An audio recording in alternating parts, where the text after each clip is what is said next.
Hello.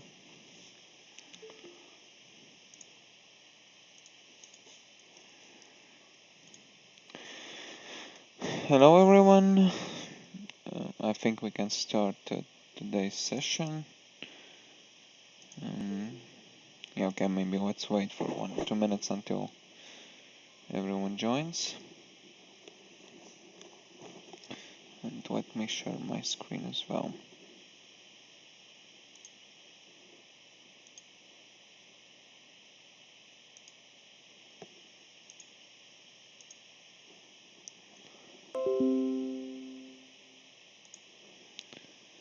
Okay, I think you should be able to see my screen, right?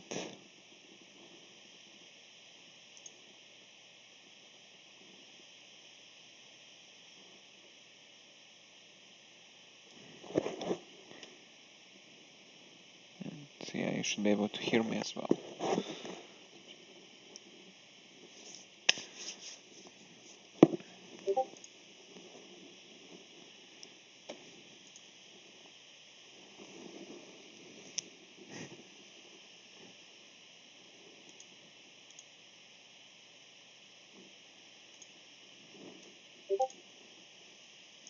Hello.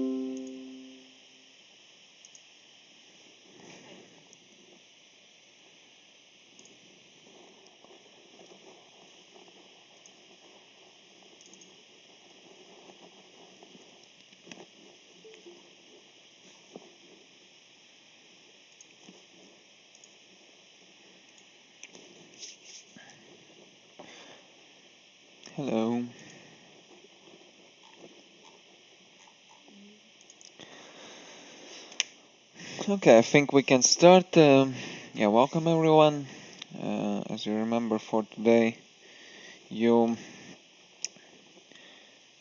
had to finish activity 03, activity 04, right? And extra 03. Yes. So we can discuss them. We can start the discussion today, and also we can discuss activity, not activity, but X202 package, which we didn't manage to finish on Monday. All right, so let's start. First one is, I think maybe let's start with the initial version. I just use the one someone of you sent to me. Maybe let me just check the initial one.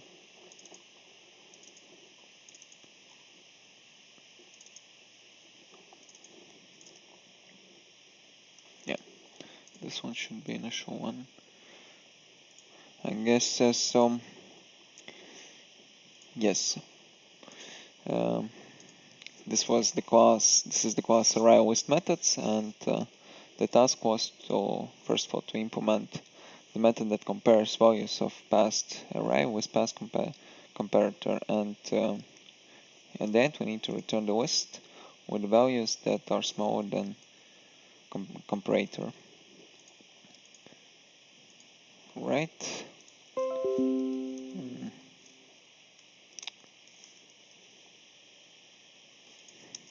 So, okay, then let's move on with the solution. And yeah, one more thing, you had to investigate. You were able to investigate how the var arguments, var args,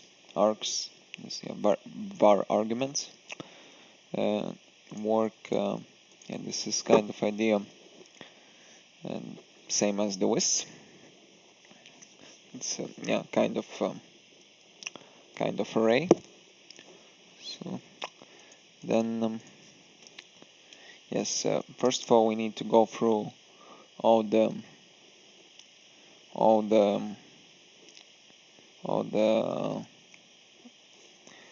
elements of the numbers. I mean, and this is this is array in this case as well. So we must start with the cycle as usually. Yeah. Then let's.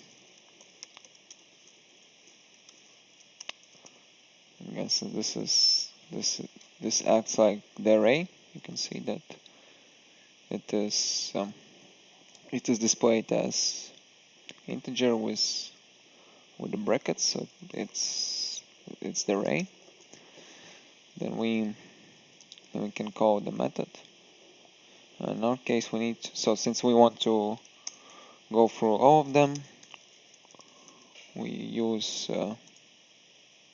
not the method but the attribute length, and yes, we go through them and check if the current element of the array is less than comparator, and if, again, as let's see, if it's smaller than we return it to the list. However, as you can see, we need to, first of all, we need to initialize the list as, okay, it's already done here, as you can see. So we should not initialize it twice. Just need to add a new element to the list, my list, then add the element. Just, we don't need to write any index there. Just the number from the array, and then we'll just return it. And then we had the second, then there's the second part. Just need to count element sum of the list.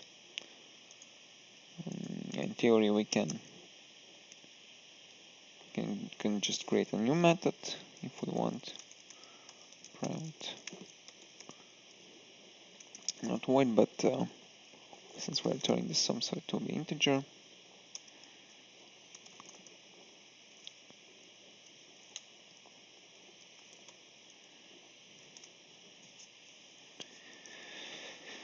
Count element sum, and oh no, just since it's already here, I think we don't need a new method. So let's maybe just create a cycle here. Again, we can go through all the elements. Then we can find the size of the list by calling the method. So in this case, size. This is the method which returns the size of the list. I mean the number, how many elements are in the list, and you can just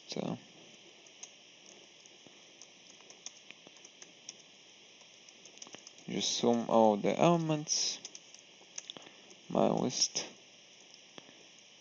get. Yeah, this is basically the case. This is the way how you can get the element which is located on the position I in my list. That's practically it for this particular task. Let's run the unit test.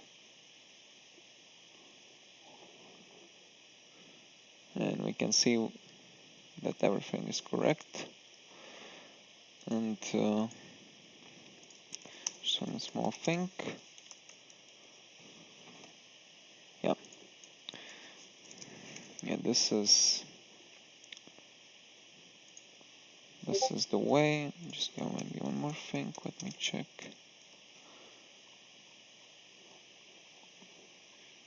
Okay, yeah, just for the list again, you can check what are the methods here. So if you want to use one of them, just you can go through and use it if you want for the list. But in this case, so everything is fine and we can move on. Yeah, are there any questions about this? If it's pretty clear, we can move on then. Yeah, let's write. I think. Yeah, maybe again. Let's use the initial version of this. I just was testing some of the codes you already shared with me. So yeah, maybe then let's complete this task as well. So yes, this the class let's write. Yeah, first of all, we need to set the past values to let's write object, right? Since this is the constructor with the parameters, we can set up all these parameters. Moment, I think I have someone ask. Oh, okay. Okay. Yeah, just reading the chat in Discord. Okay, let's do what is written here. So first of all, we can pass the bus stop count. Just fill it with the one provided here.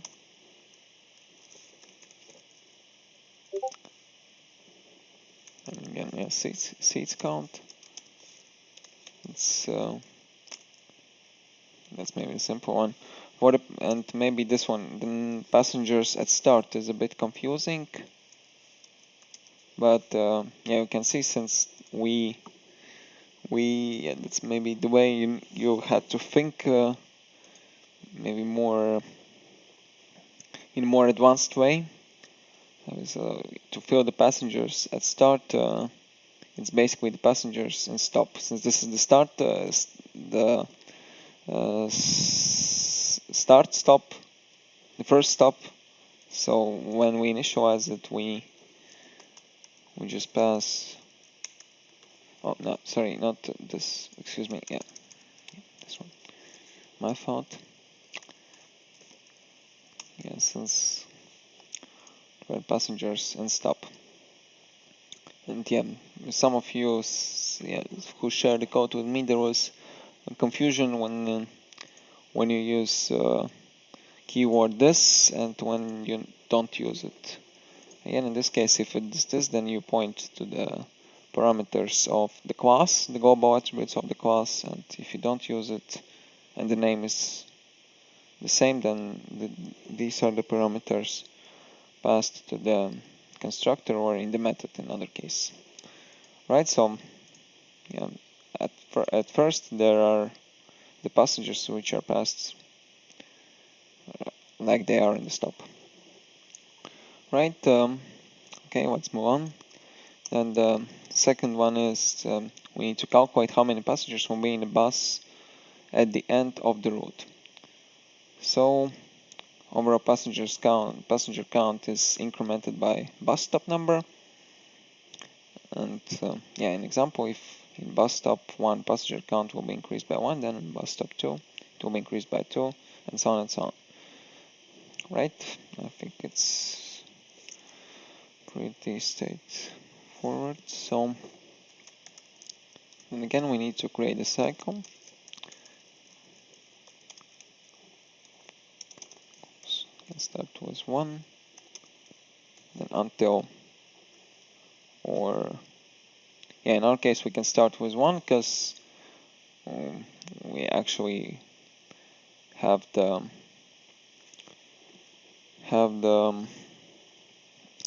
we need to start with bus stop 1. Of course, in theory we can start with 0 as well, just if it's, and then we finish with the last one, so you can write it in this way, or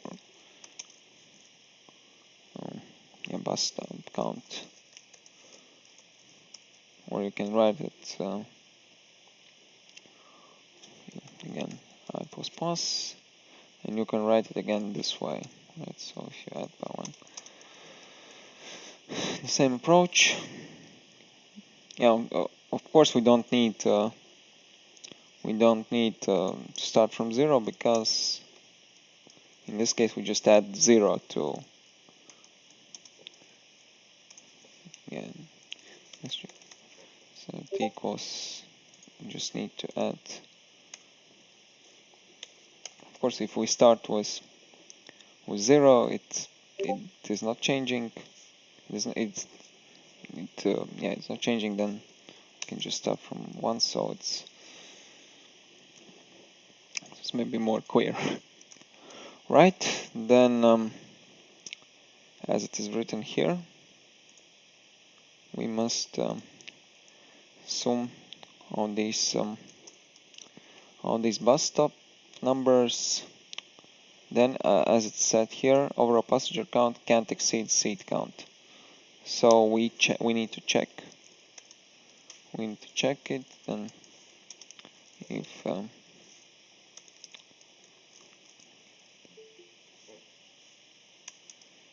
There's someone who wants to join the session. Okay, let's accept. So, yes, we need to check the passengers count, how many are counted, then check if it exceeds. Let's use again seats count. If it exceeds, then we just reduce it to seats count, right? Yeah, it makes sense. So in this case, we will the number of seats counts will not exceed the passengers count. And no, sorry, yeah, other one. Yeah, the other way, if the passenger count, in this case, passenger count will not exceed the seats count, right? Then yeah, after that we can just return passengers count, and in the third part, what is written, just calculate how much seats are free in bus. So it's quite simple. Just need to 3 seats and cause how many seats are counted, right? And then just reduce the passengers count.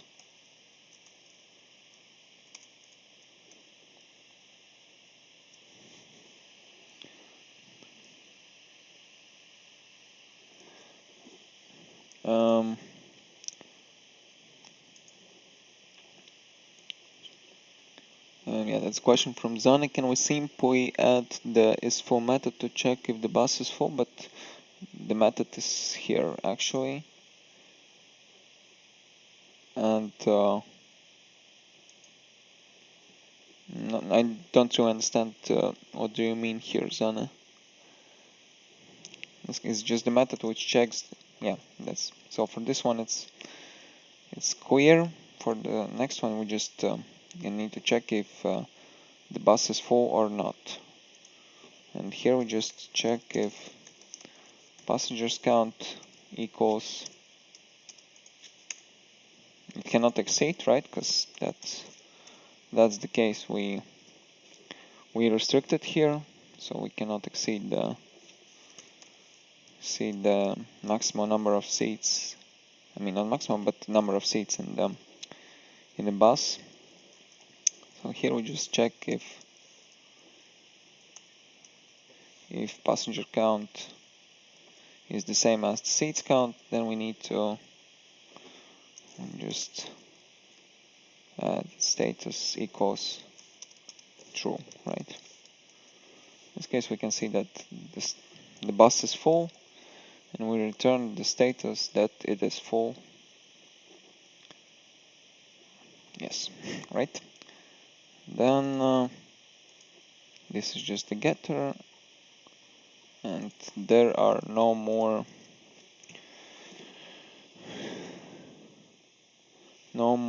requirements here. Right, then let's check if we missed something or not. Okay, we missed something.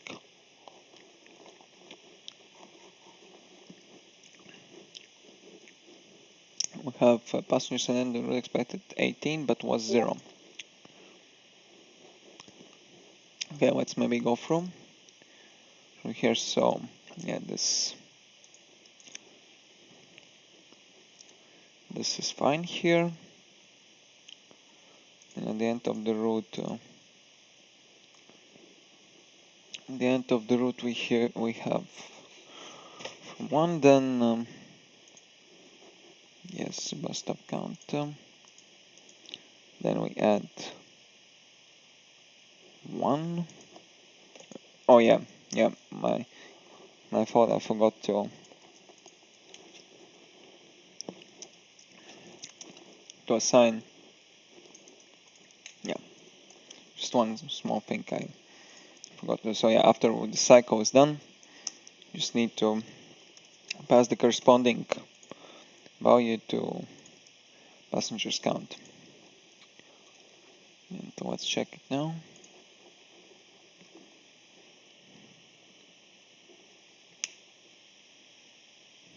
Yeah, and everything is right now. Is fine now. So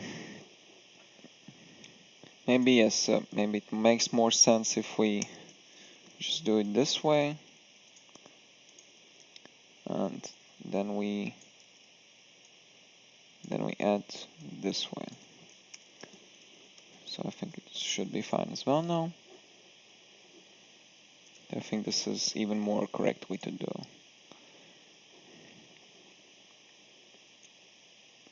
Right, as you can see, it's fine as well.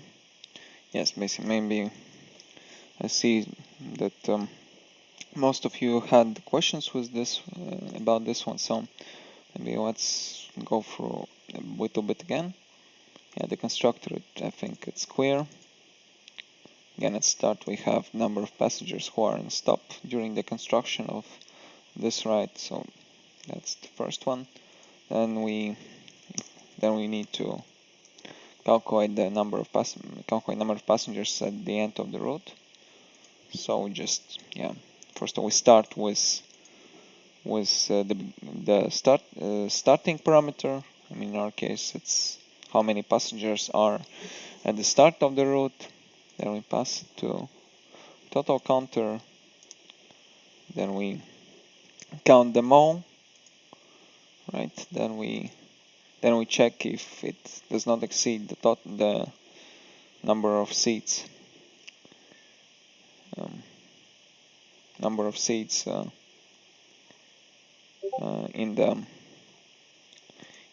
In bus, right? Then if it is so, we just pass the maximum number of seats available and return it. Otherwise, this value will be returned. Then there's the method to check if there are free seats or not. It's pretty simple. How many free seats are there? It's pretty simple. Just reduce the number decrement the number of all fields, all the seats counted with the number of all the seats in the bus minus the number of actual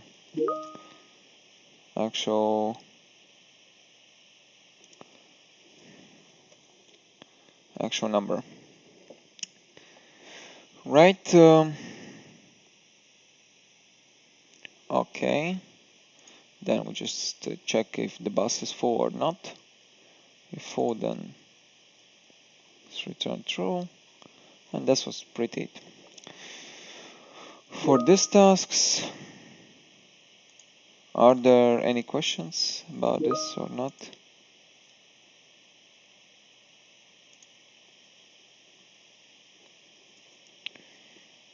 I hope it's for those of you who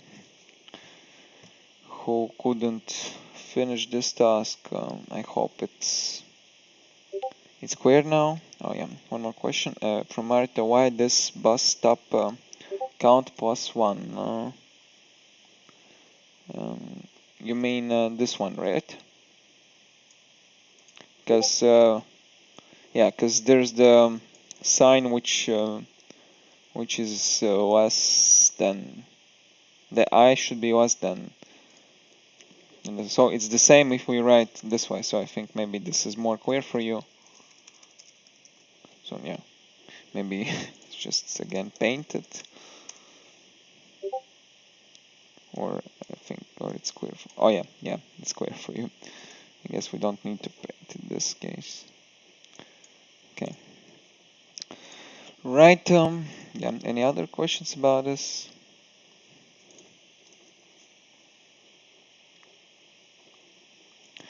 Okay, then we can move on with extra 03 or practical numbers. Yeah.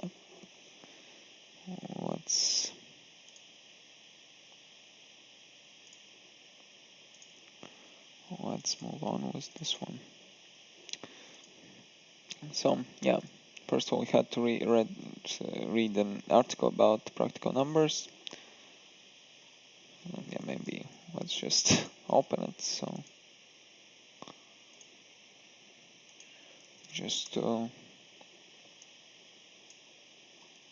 number theory, practical number is a positive integer, and such that all smaller positive integers can be represented as the sum of distinct divisors of n.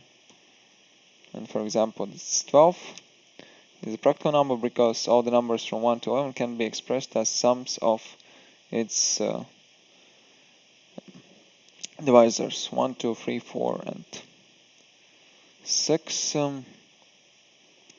I hope it's maybe for those of you who don't like mathematics, that can be a bit tricky, but yeah, it's just pretty simple. If we have the number, it has limited number of divisors.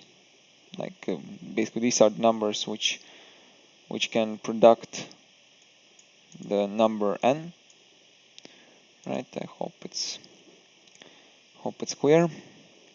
And yeah, just we can represent it as the sum of all these numbers. Alright, then let's check how it works.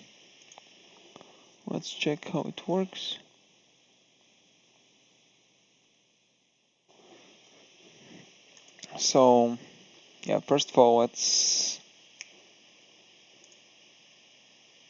we need to implement y, which returns practical number in given range, right, including from to 2.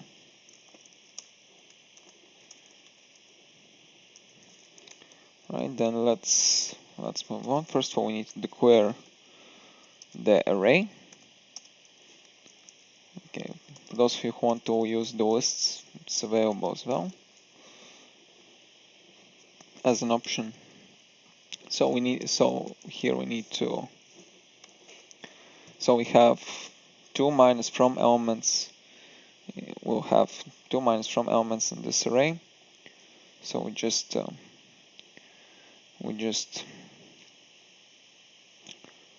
pass. We'll have the element for each number there. And okay.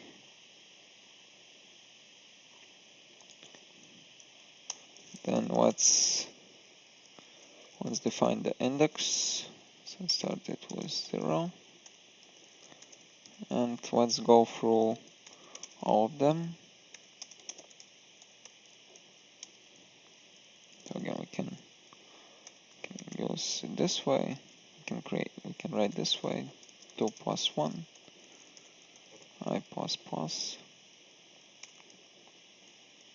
and so here we define the sum as 0. So we initialize the sum. We initialize the sum here, and we'll have another cycle.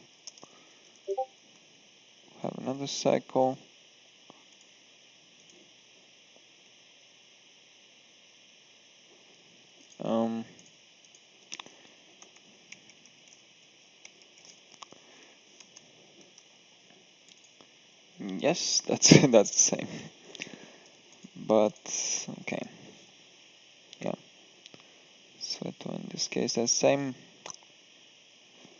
Yeah. Maybe let's move on. So someone wants to join the meeting. Okay.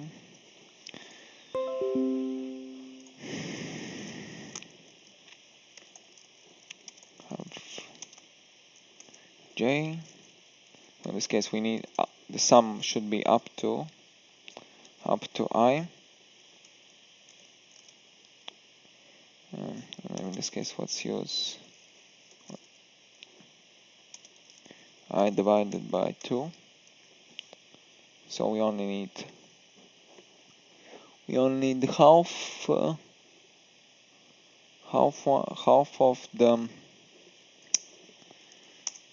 of the elements to be counted. And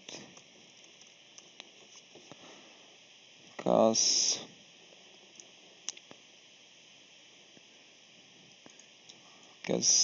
yeah, that's the I think, yeah, it makes sense if, yeah, maybe in this case I need to paint it a bit. If you have a number, right, number just 1 2, not, yeah, again number 12, again 2 3 4 and 6, and it makes sense that none of the numbers will have the divisor which is greater than the half of it. And I think it's clear because we cannot divide any number which is by the number which is greater than the half of it. So we don't need to check 7, 8, 9, and so on and so on. Because this is because 2 is, and that's why, because the number 2 is the smallest number you can divide the integer number by. And if you divide it by 2, you will have the largest number you can have in the division of the number. So, and the highest number is the half of the number. That's why there is no need to check after the half of the integer number. Right, then we check if the I is even or odd number. No, not even, but if it can be divided by j. Right? If we can divide it by j, then it means that, yeah, it's fine. It's fine, and if the sum is less than j minus 1, we must step out. We not step out. We just go to the next iteration. Otherwise, just again sum.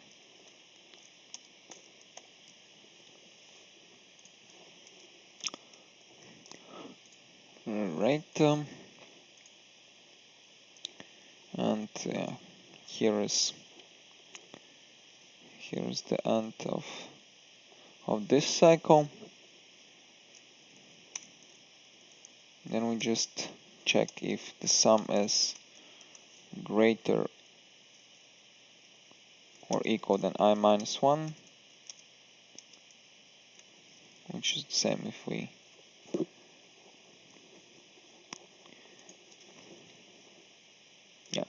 so we don't have this as an option.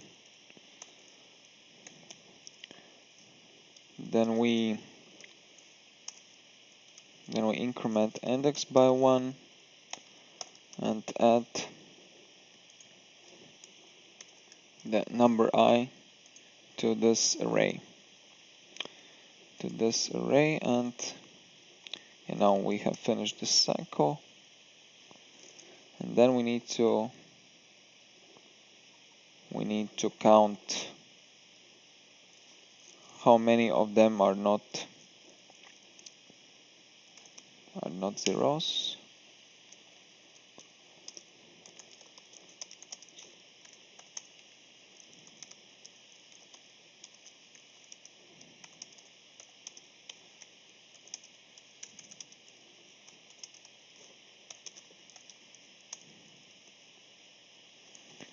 To check all of them.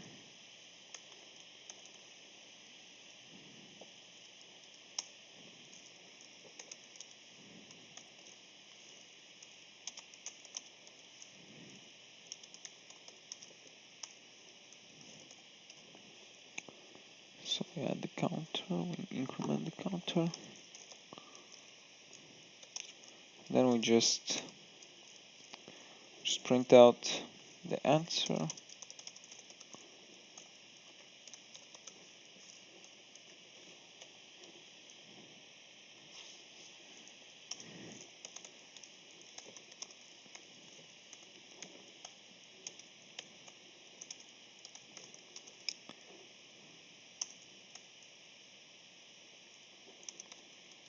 here we just print all the numbers.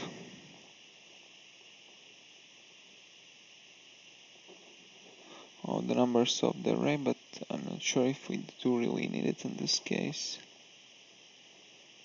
Oh no, we need because several. Oh yeah, because several of them can be 0. So yeah, the reason is because A is A. Basically, this is the array which can have actually the maximum number of numbers of the possible values, but it can have so it will not most likely it will not have all the values filled there, so we just need to we assume that these values are zeros and we exclude them from the answer. Right, here we just exclude them from the answer.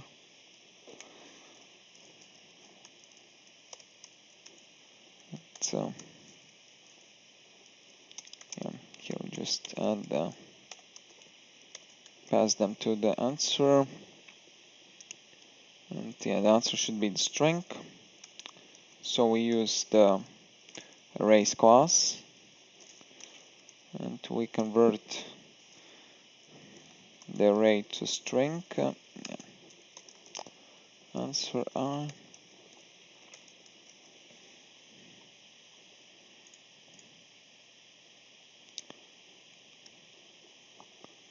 Oh no, not I, but yeah, just answer. Yes, we are side cycle. So yes, and let's test if we haven't missed anything. Yes, it works fine. So yeah, that's maybe it's not clear for the first time if you see it, but again, the idea is that we go through all the numbers from I to 2. Then we sum. We just do the sum of all the integers. All the integers, which from 1 to half of the number. Then we check if this actual number is the divisor of I. If it is so, then if not, then yeah, if it is, then we check if the sum is less than the action, then the maximal number -1, and that's because we need to check the last one. Right, and we just need to have that the sum is not greater than the half of it. Yes. Then yeah, we just check if the sum is greater than I -1.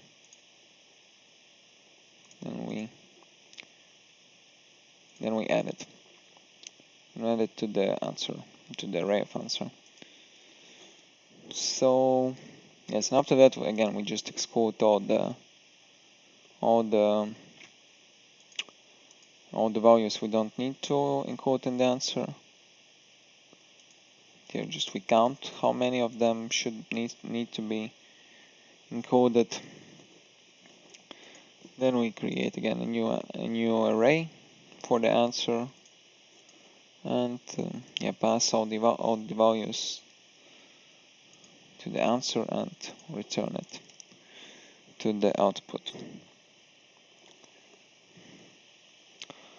Okay. Are there any questions about it?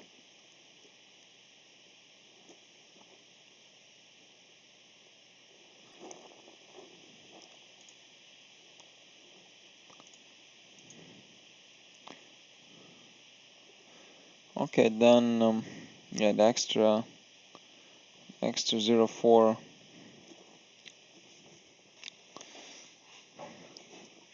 The extra 04 is for this Saturday, so we can check activity 04 now. That was for, yeah, maybe I agree with Win. Maybe I would, maybe try to explain this more clearer after the break. So just I will just think about the way how can I explain it better to you during the break. But meanwhile, let's move on to activity 04. Right. So traffic management system. I think I have the initial. Yeah, maybe let's use the initial version so I can go through. As I remember, we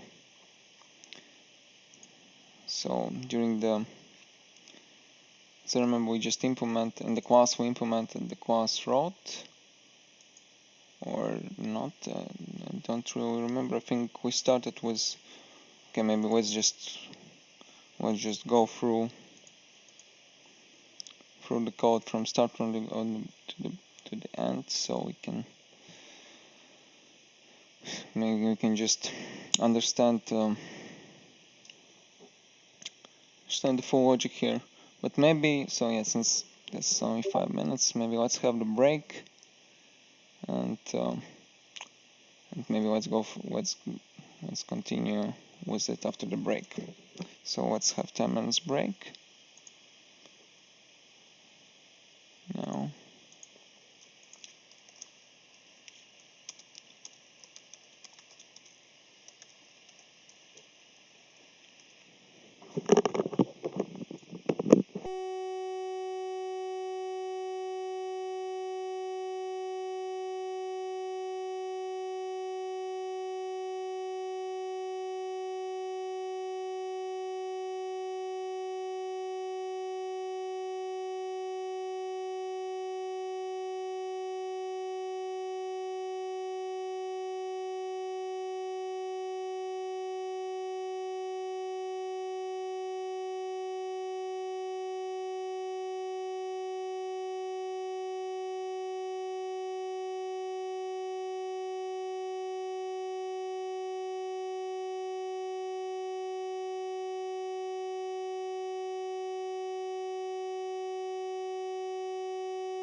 Okay, let's move on with maybe let's get a bit back to this one, because I assume that that's a bit confusing for you.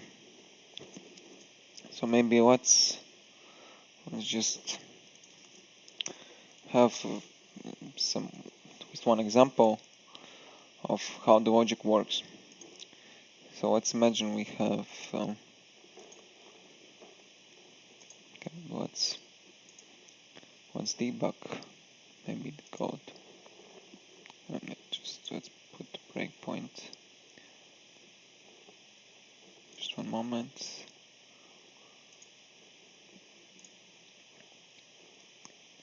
Okay, maybe okay. Let's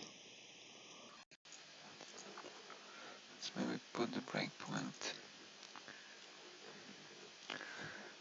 and do some small debugging here.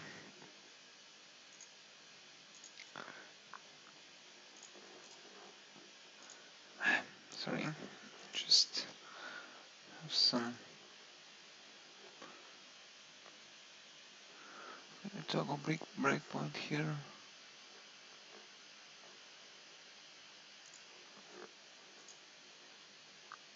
Okay, well, maybe let's not do it now, but just maybe an explanation.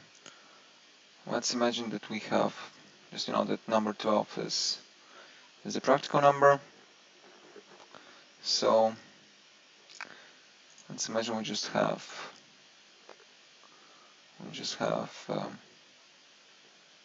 one number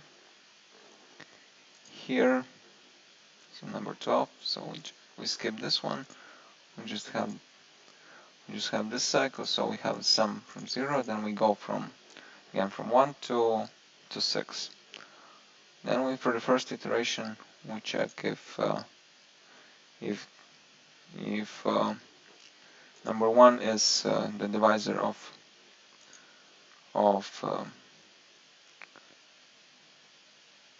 12. So if it is, then we go here. See the sum is 0, but j is 0 as well. So we don't continue. We just add 1 to the sum and move on. Then we move on. Then we have a second iteration where j is 2. Right, so we have we have 6 iterations here. Then we check if number 2 is as well the divisor of 12. That's true. Again, the sum is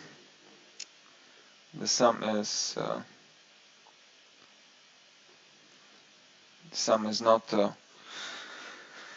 greater than 1. And so in this case j is 2, so 2 minus 1 is 1. And again, as you remember, the sum is 1. So we again add it. So we add 2 to 1, so it's 3. And in the same way we move on. So if we have again number 3 is also the divisor, then we go here. So we have 3 here. We have 2 here. So we not continue. We go here. And in the same way, we sum and we have so it's 1 plus 2 plus 3. It's 6. And the result, we again move on. So number 4 is the same one. And we go here again. Then at the end we have the sum of these numbers, and we check that we cover all the numbers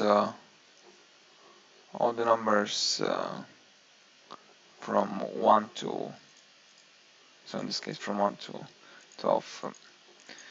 Maybe I cannot explain you the algorithm in the full way, so it's just it requires a bit understanding.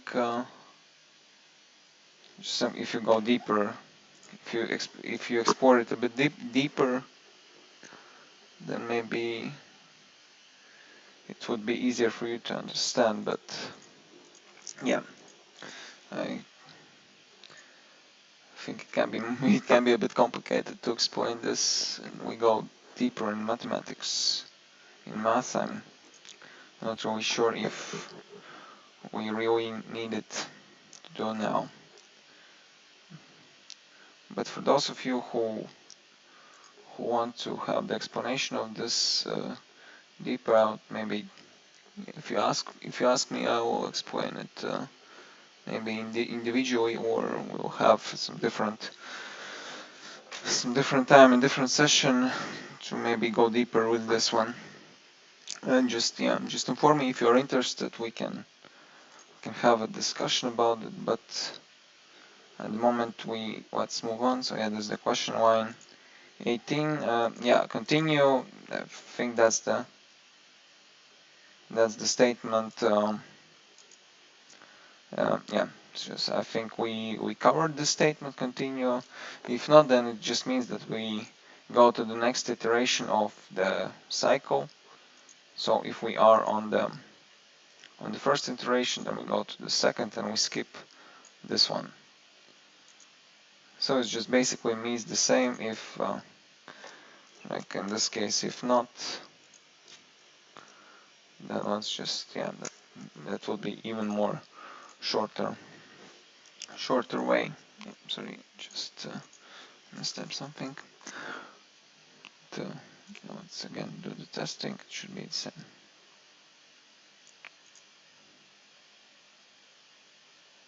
It's right. It's the same. And basically, the idea for continue is that we go to the next iteration.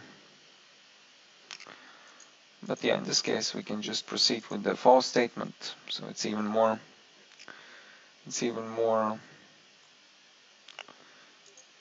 Better. Yeah. Okay, then let's move on with activity 04, and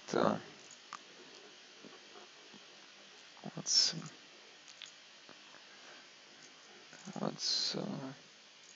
let me start from the beginning here.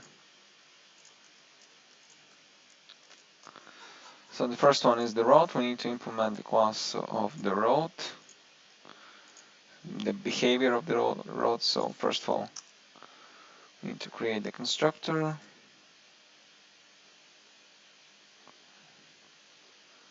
As it's written here, source, generate constructor using fields. Oh yeah, sorry, just maybe I messed up. Source generate, yeah, fields, and then just we select all of these one, and then just generate. It generates here. Let's maybe move it here. Now just start create constructor without the parameters.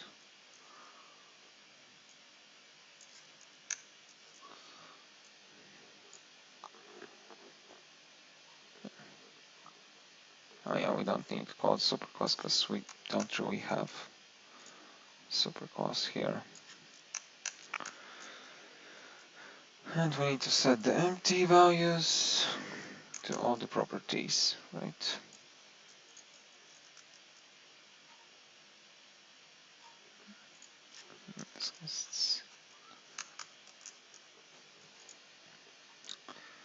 And then we need to generate getters and setters.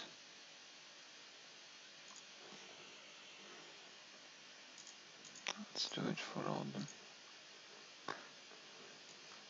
Yeah, it generates on the top, so let's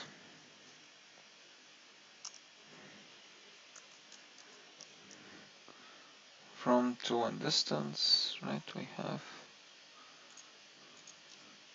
Then we need to generate a string.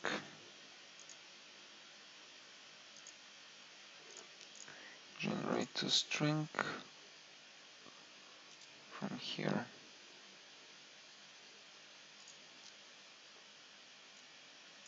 String from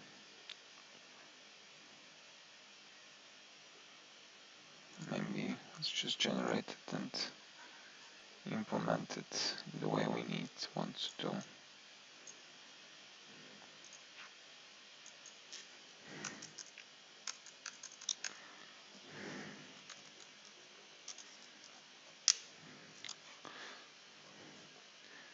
Yeah. Yeah, not from, but this from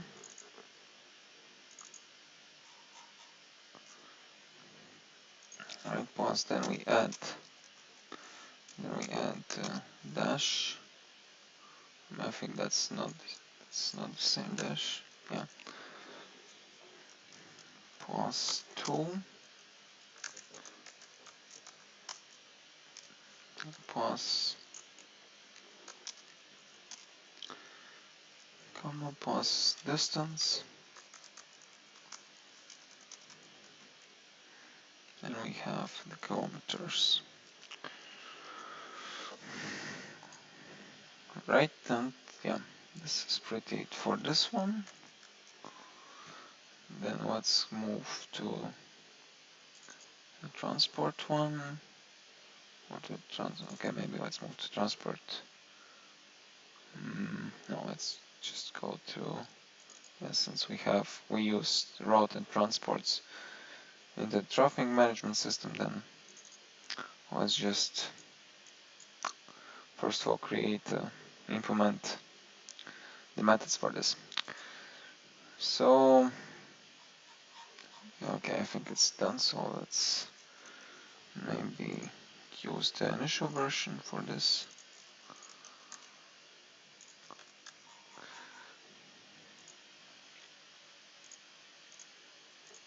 So yeah, first of all, again, need to create a constructor.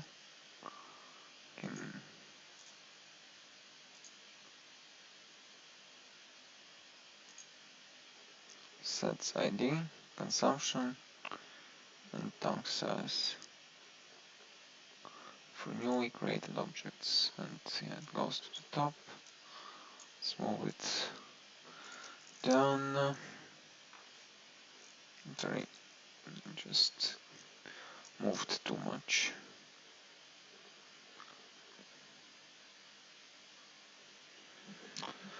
And again, there is no extension to the class. This class has no superclass, so let's just skip the call for the different constructor from the superclass, and yeah, and for fuel in tank,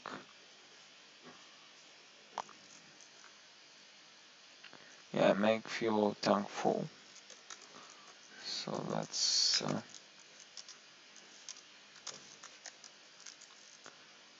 you can just use this tank size. Yes, that's it for this. Then let's create getters and setters for consumption and tank size, ID, and fuel and tank. So for all of them.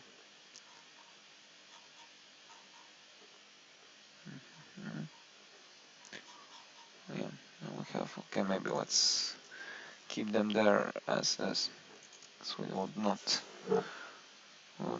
use them. So yes, then we need to again create the method toString. So where's generate method toString? Let's just, I don't really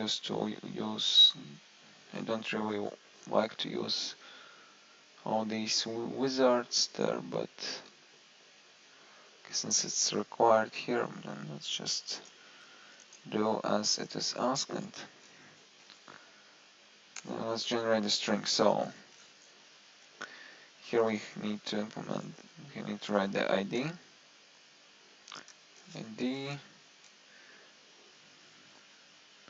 then let's this ID,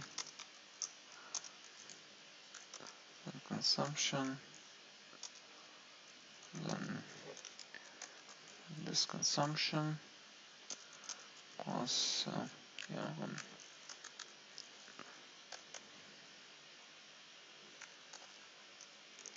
so withers on 100 kilometers. Yeah, so we have the string to continue.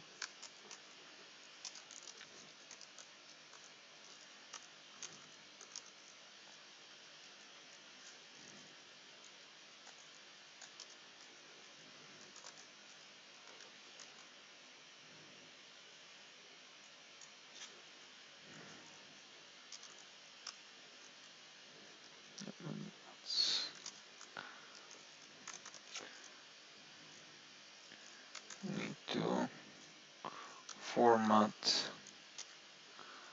the string correctly as it is written here. Maybe let's just copy it from here and paste it here.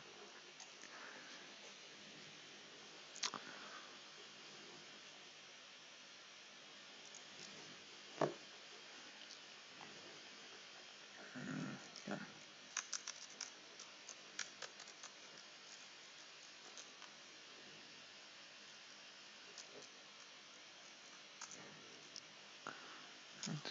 And just water. Right. Yeah, I hope that's correct.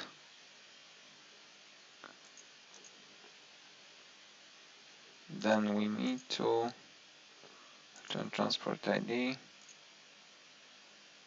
Okay, yeah, the type of transport. To do it again, we can use the method to get class, right? And then just get simple name of the class. And return ID plus type.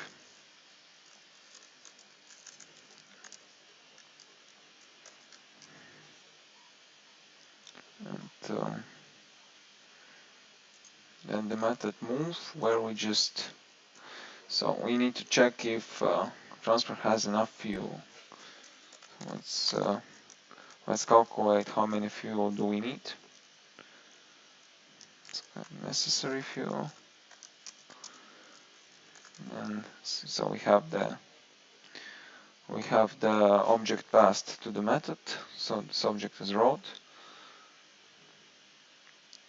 Then we want to get the distance sorry, from the road. And then we multiply it to consumption and divide it by 100. So we have the consumption on 100 liters, so we divide it by on 100 kilometers, so we divide it by 100. So we have the consumption for every kilometer. Necessary fuel. Yeah, let's write it this way. And then just need to check if necessary fuel exceeds the fuel in tank. Then we need to return that cannot move on.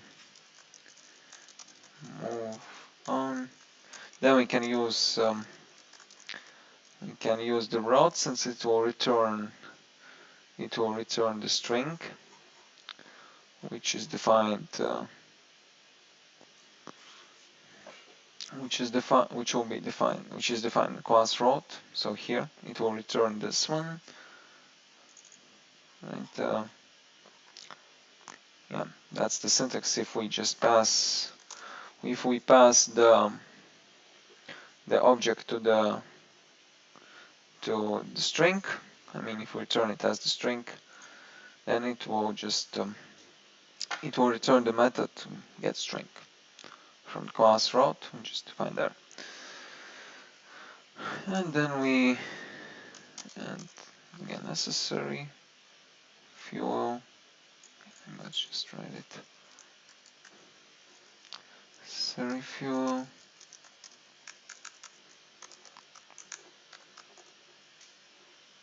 Necessary fuel is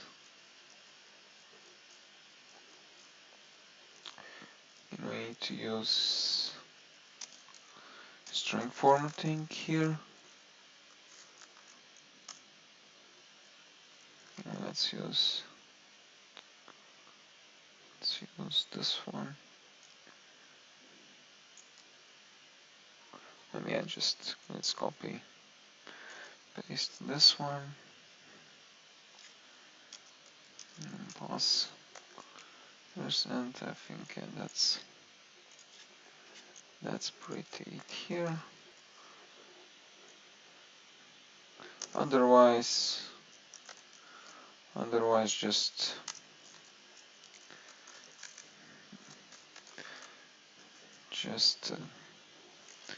decrement the fuel in tank.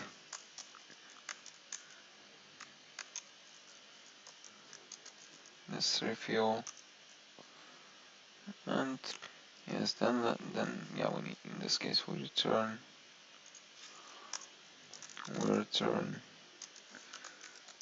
getApp, and then check if is moving.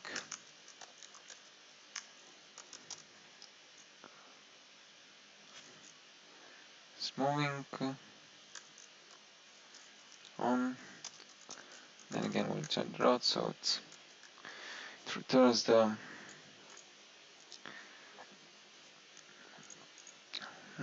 it is moving. And we don't need to return anything there because both cases are covered here.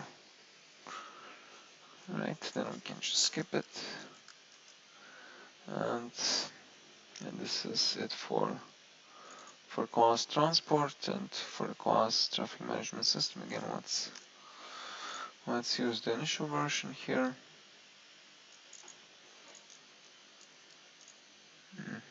This one, sorry. Just one moment.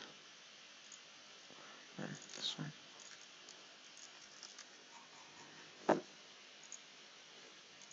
So here we just need to return the required value, value. Transport, get transports. So we just return transports. So since this is the static one, we cannot use this. We can, I mean this keyword. So let's just use class and return the static variable. Then here to add the transports, we again need to add the transports. New transport, and yeah, we just need to pass the ID, not the ID, but I'm sorry. Excuse me. No, just yeah, that's the array. Sorry, not. Just pass the.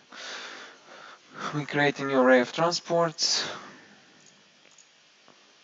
with the initial values, right? All the objects will have the initial global attributes, right? And yes, let's move on again. So then we need to set the vehicle.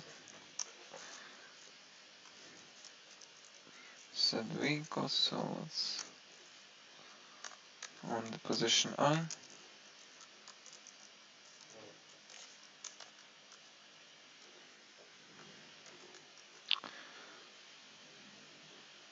I need to add a new road.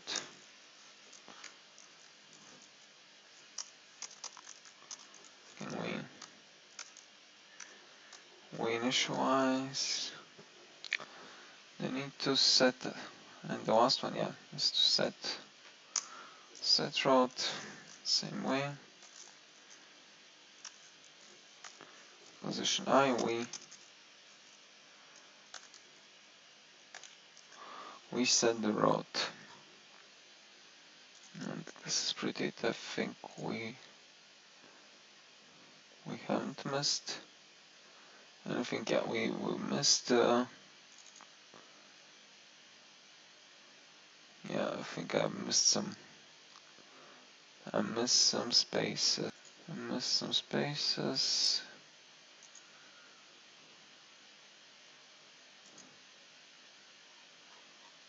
Missed some spaces here. Yeah.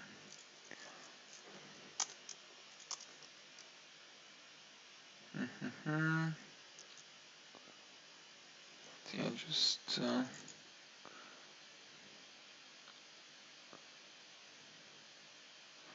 Transport is moving.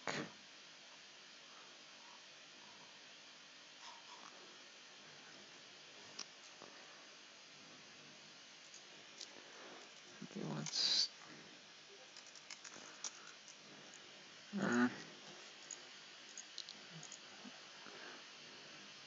Yes, yes, Svetlana, we cannot use. Yeah, the question for Svetlana is, we cannot use this because our variable are static. Yes. Um, yes, Svetlana, that's correct. The idea here is, yeah, basically we have these parameters are static by default, not by default, but by the requirements of the task. So we just had these variables as static one. The idea is just we want to store them statically. So if you have, so in this case you have the arrays of objects of transports and objects of roads. So in this case, this is just the place to store them. That's why for the storage, you most likely use the static variables, because it's basically the place where you can store them. Where you can store something inside. For the instance variables without, it's more clear. Now, yeah, maybe let's again check for the issue here. It's about traffic management system. So let's maybe check again what's showing.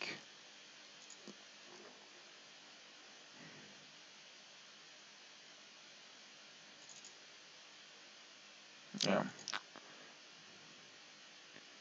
I think we missed some space. This one is correct. Yeah. Type.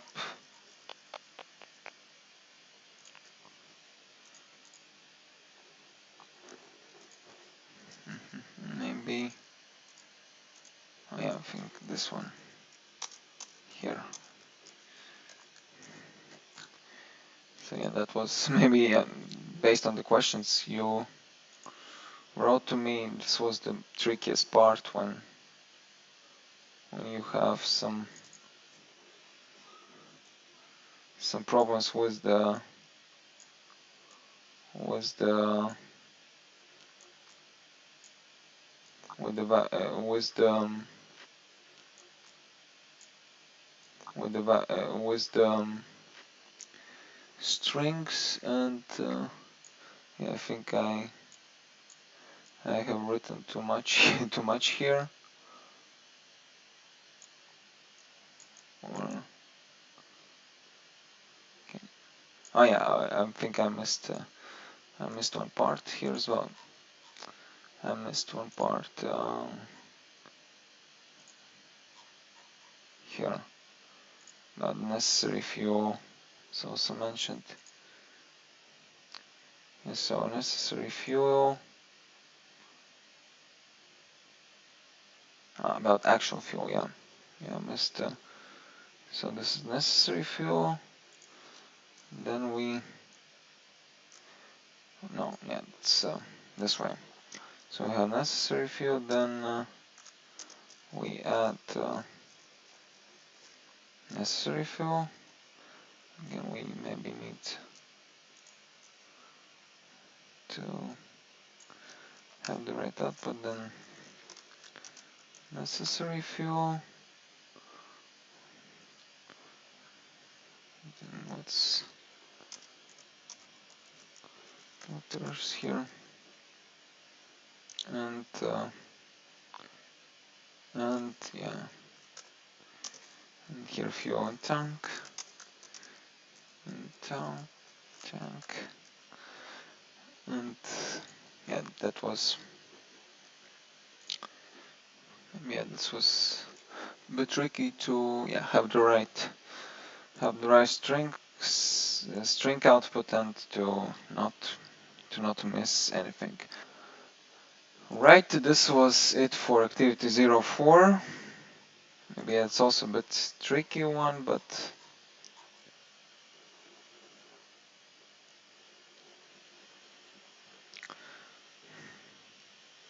okay, then if not, we can move on with maybe some theory. So yeah, I expected to have the session about the abstraction. So this is also I think we haven't worked with the abstract classes and interfaces. Yeah, maybe I think those of you had but you had the course you had the previous course, the pre-bootcamp, and I think you covered some topics there related to abstract classes and interfaces. So maybe let's move on. But we haven't talked about them in our course. So let's move on. So the abstract classes and interfaces is also a very important part of object-oriented programming in Java and in other languages as well. The abstraction and the abstraction is also used quite often in object-oriented programming. So let's discuss it. Today we'll have a discussion about the keyword final, which we already discussed. Maybe let's go a bit deeper with it. Then we'll talk about the abstract classes interface and a little bit about the nested classes. Let's start with the keyword final. We already had some small examples. Just the idea is that extend the class which is defined as the final class. We cannot override the method which is defined as the final method, and we cannot reinitialize the variable which is declared as the final variable. So maybe let's maybe again check all these cases. Small cases here and created it.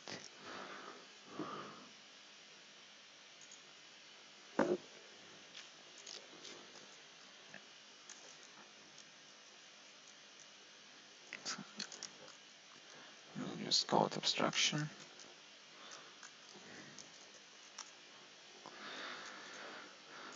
Let's again check the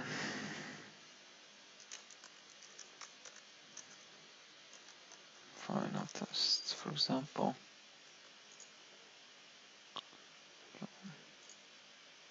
Just maybe let's use. So we have the class A, for example. It doesn't really matter if we So by default we can extend it, obviously, but if we press final, we cannot if we put final keyword, we will not be able to extend it, to extend this class. I think it's pretty clear.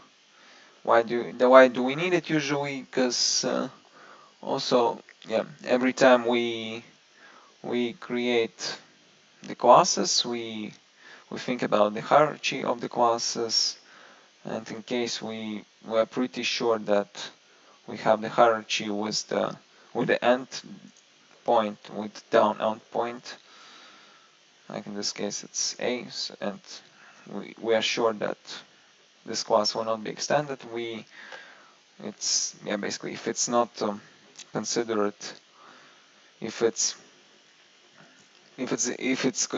created in the way, in the hierarchy, in the schema you imagine or you create, if if you assume that it will not be extended, it should not be extended, then you use this as the final one and do not allow to extend it. Right, that's for the classes. For the methods, if you have protected, let's use protected one. Protected void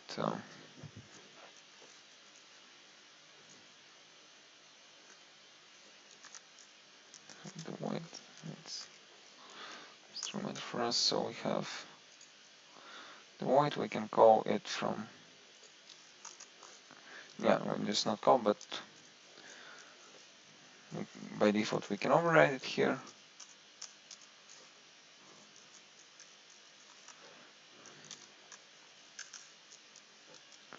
So you just, let's not use the override, just by default we can override it from here. If we declare it as the final one, if we create it as the final one, we will be able to use it from here, from the class. Right, if we create a new instance,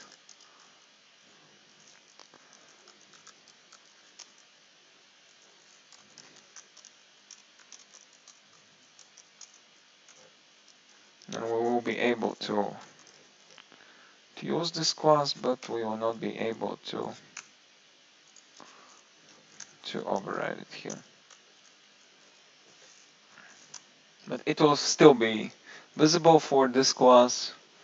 It will be visible for even for the subclasses of this class. And if we have class B, for example, which extends the class final class, final test. Main void is just a different main, and we can call the method the void. It still will be available in all the subclasses of the class A in the hierarchy. Again, the only difference is that we cannot override them. And the final one is final keyword for the variables. Let's have simple integer, or maybe string.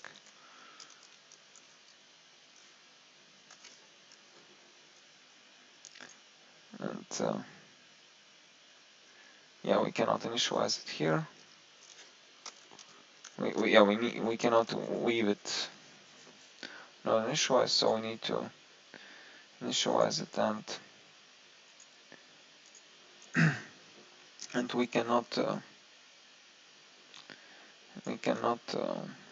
change it after that, even if we try. Maybe let's use it as a static one. Usually constants are declared as static.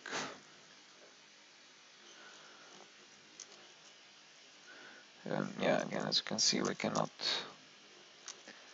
change it.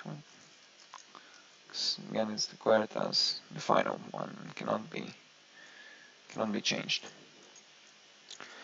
Right, that's pretty it for, yeah, but yeah, it's written that it can be assigned after the declaration, but that's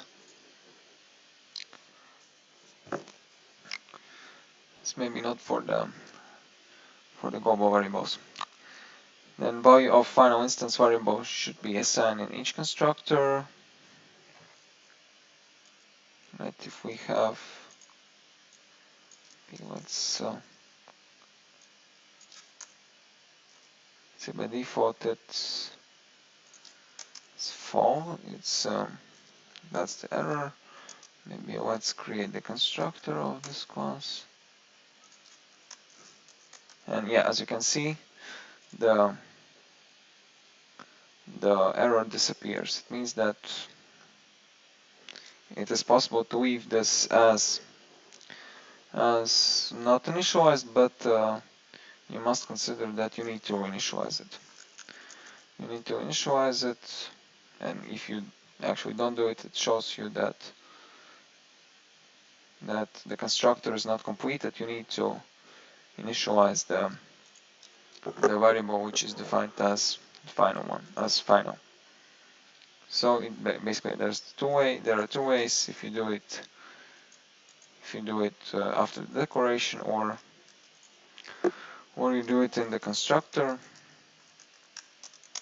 then initialize it here, cd. And so yeah, the only difference is that in constructor you can pass kind of the variables, kind of values to the variable of the importing parameter of the constructor, and you can initialize it this way as well. So I think that's, again, here it asks us to pass the parameter here to the constructor. Okay, I think that's it's pretty it about the variables, the final variables, and yeah, maybe the same way for the static variables.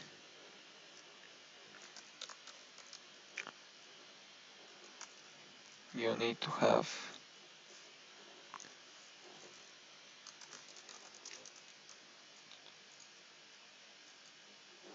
oh yeah, you cannot pass, yeah, that's the problem. You cannot pass any values for the static constructor, so basically there's no sense to fill it the same way for. You can do it, but there's actually no. Susan?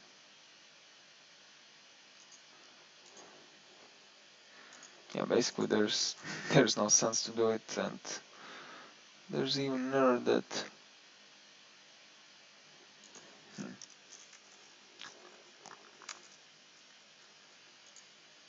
What's the problem here? Oh yeah, you can. Yeah, first of all, for static constructors you don't need the brackets, and secondly again, it does not allow you, because basically, yeah, as you know, there's no importing parameters for static constructors.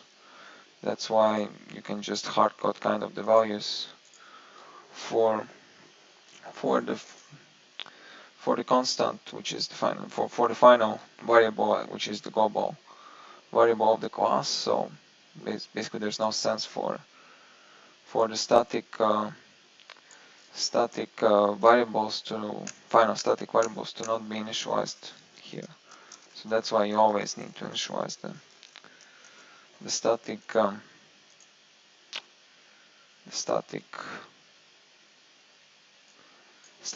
final variables, right?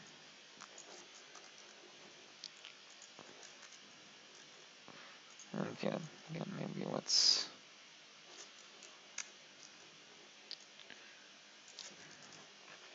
Okay, I think, are there any questions about the final keyword?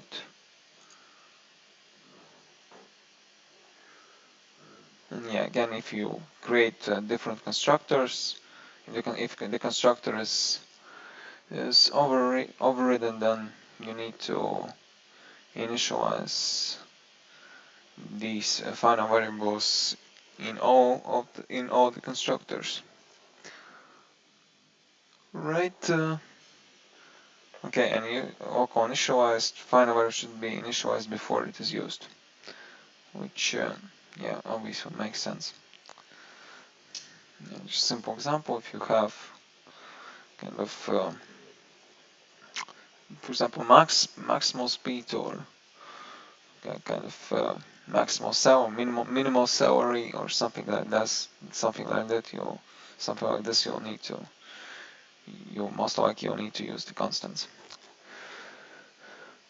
And yeah, again, this is the example of an initialized final instance variable. So you have, that's kind of the example I showed to you already. Have just a global variable, then you pass the value for this variable, you initialize this variable inside the constructor, and then you can return it in the getter, for example, and so on. And just to generate new ID, you can, but you cannot use it from this object. You cannot change it in this object anymore. So if you have different objects, objects with the reference to the class car, then in each of these objects, you can have different car ID, different constant variable. So in this case, it can be different objects, but it cannot be changed after the first initialization. Then yeah, there are some properties of final objects, like in different, yeah, that's also different thing with the primitive data types, and final objects are not immutable. That's the tricky case of them. So the final keyword guarantees that object is initialized, assigned only once, but objects can have properties or methods which can change them. Right, and yeah, this is kind of the case I was talking about when we were discussing the importing parameters of the methods. So maybe let's have a short small test example. Small test example here. We don't need class B anymore. Let's imagine we have integer number here, just a number. Let's not initialize it. Let's define it as the public one. No, not public, just private one, yeah.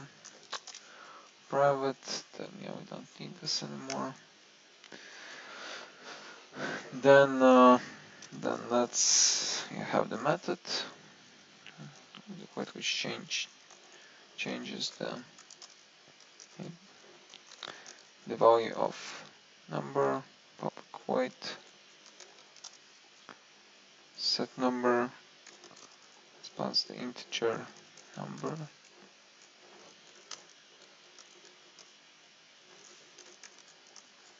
This number equals number.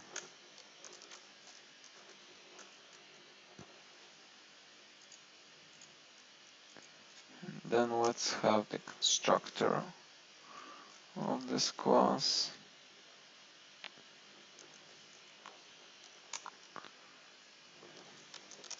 Just provide the same way number here.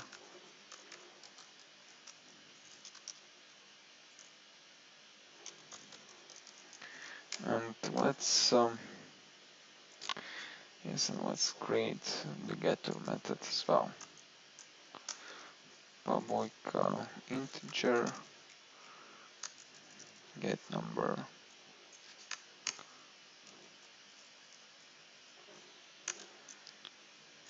Let's just return.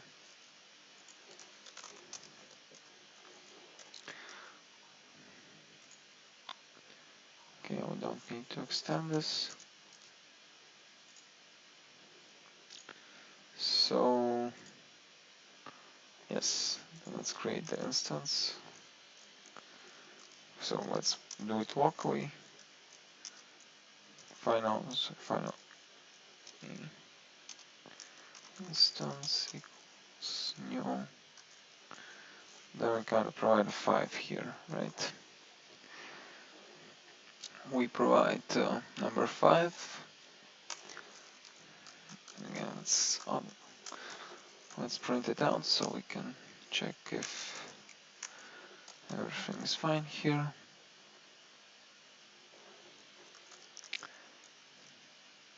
Oh, not instance, sorry. Instance, just get number. And here we can change number to 7, for example. Then let's do the output again, and let's check what do we have the result. And in the result you can see that despite the fact that the object instance is declared as the final one, it can still have it can still be changed. Not the object can be changed, but the properties, the values for the objects can be changed. The values of the global variables of the objects can be changed. The only difference is that if we create, for example, a new instance 2, or not B, but again A, we cannot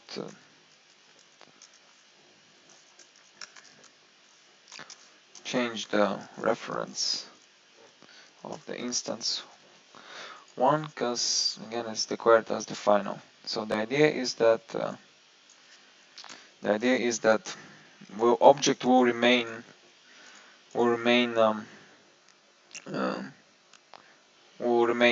not the same, but it will remain the object as the object. If there's exact object will remain same, will remain the exact object. Like if you have the computer, yeah, this again as an example. If the object is computer, the unique computer, so it can be changed. I mean, you can change some configuration inside, but it will remain the same computer. You cannot exchange it, like, right? You cannot change it to different computer. You have your the same computer. Same as about the object here.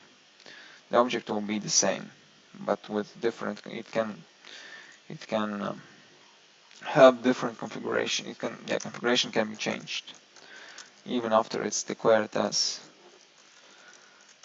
the public one, even if it's declared as the final one. And we can change if we have kind of public attributes here. We can change them as well. It's not prohibited. We can access them directly, even without the method call. Set number.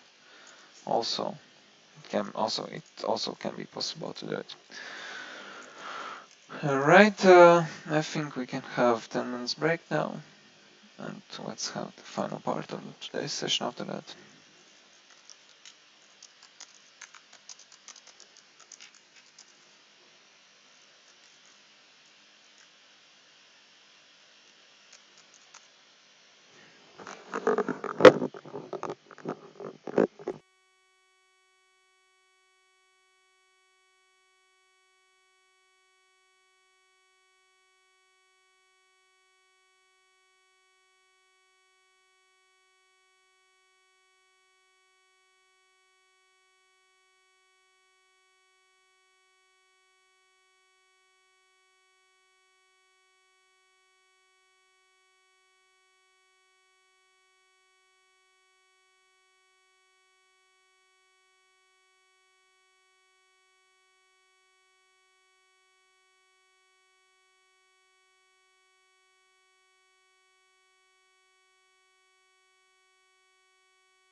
Okay, let's have the final half an hour of the session. After that, as I agreed, you have half an hour for questions and answers. And okay, let's move on with this one. So yeah, again, the idea of the final objects.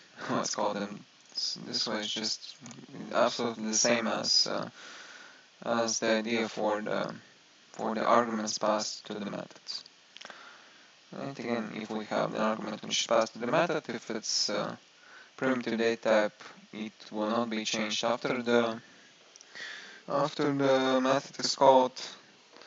If it's an object, the instance again cannot be changed as here, but replaced as here. But if we want to pass an instance of one object to a final object, we cannot do it this way. But if we want to change something inside the object, it can be possible the same as for the objects passed to the methods. Right, yeah, here's the example about the list.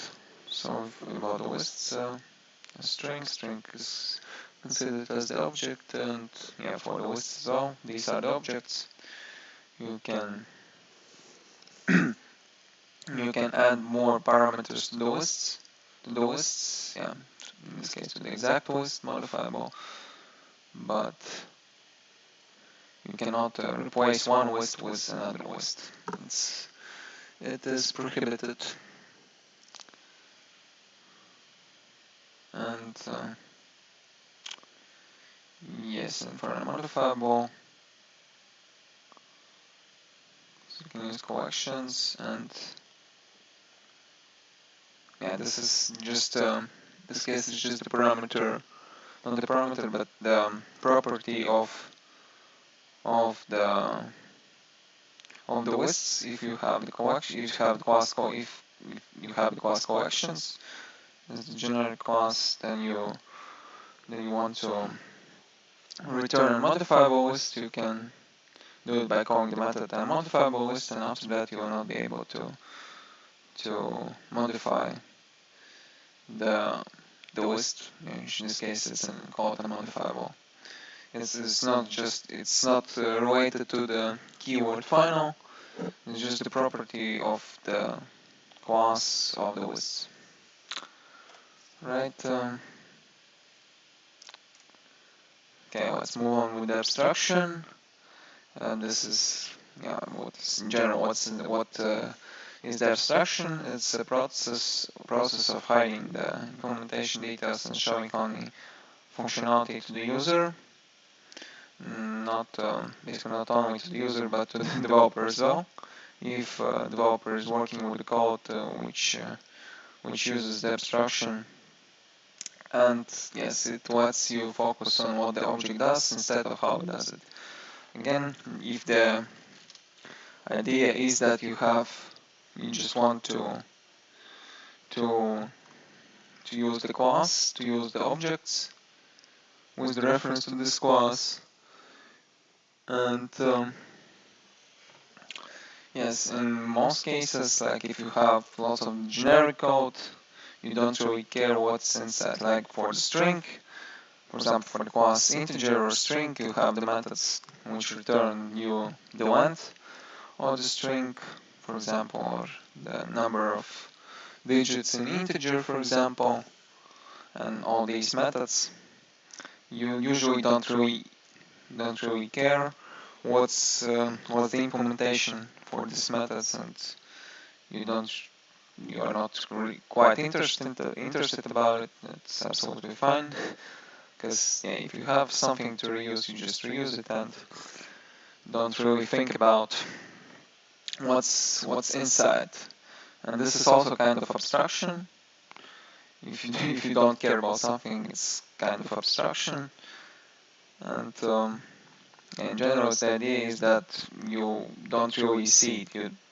First of all, maybe you care about it, but you don't see exactly what's the implementation for the exact classes, exact objects. And there are two ways to achieve the abstraction. It's abstract classes or interfaces. For the abstract classes, the abstraction can be achieved from 0 to 100%. The idea is that there are some elements of the abstract classes can be implemented, and you can leave some of them or all of them not implemented, like for the methods, right? You have the methods, and you can implement all the methods. Then you will have 0% of abstraction. And on the other side, you can leave all the methods not implemented. Then you will have 100% of abstraction.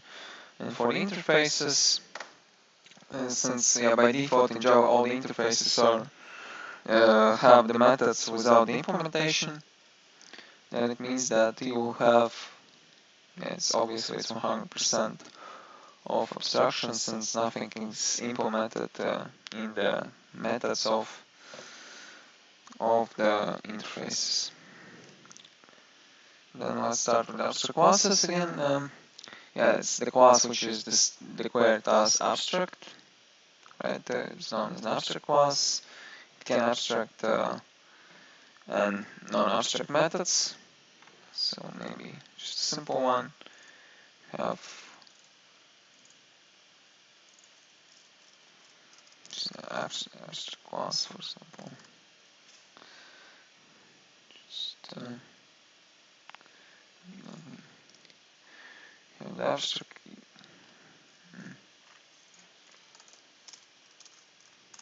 abstract class.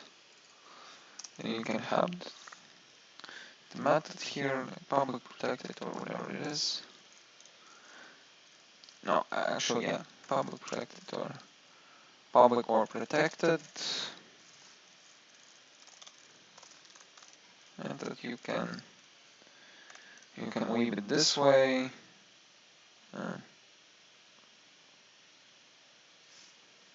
Yeah, just public abstract void, yeah.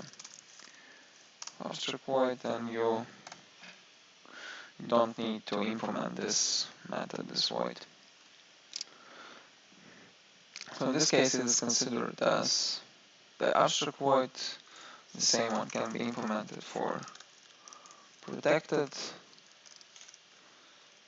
right? But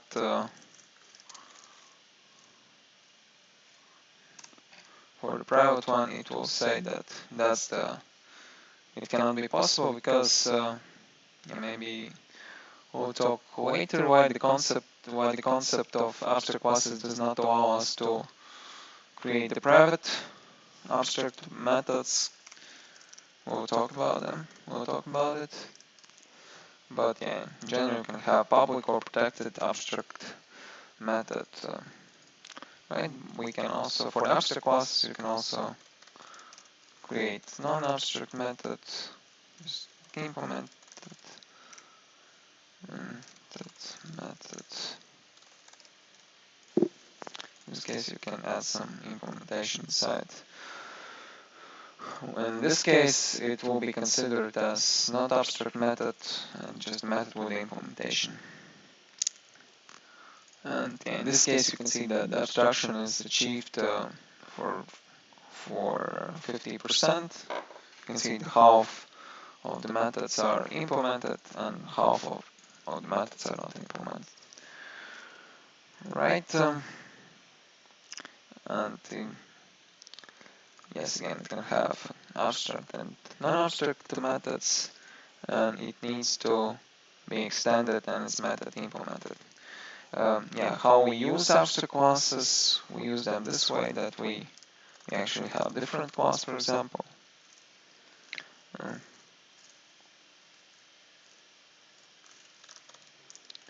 Standard class, and here we can extend the abstract class. So this is the way how we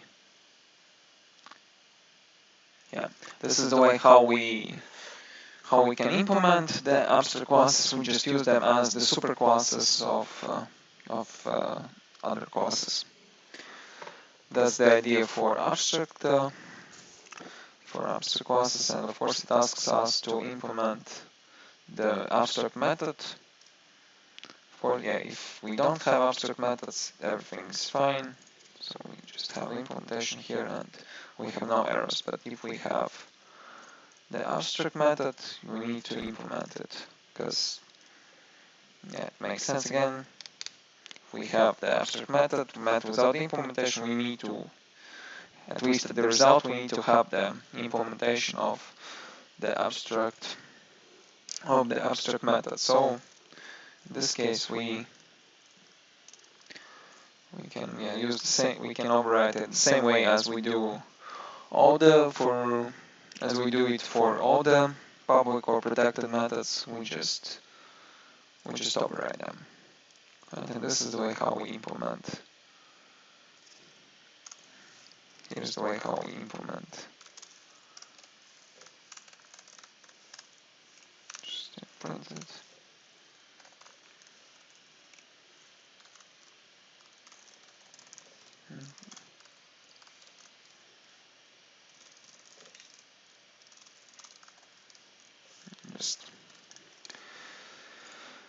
This is the way how we implement it. For non-abstract methods, we just use them absolutely the same way as we use all the methods of the superclasses.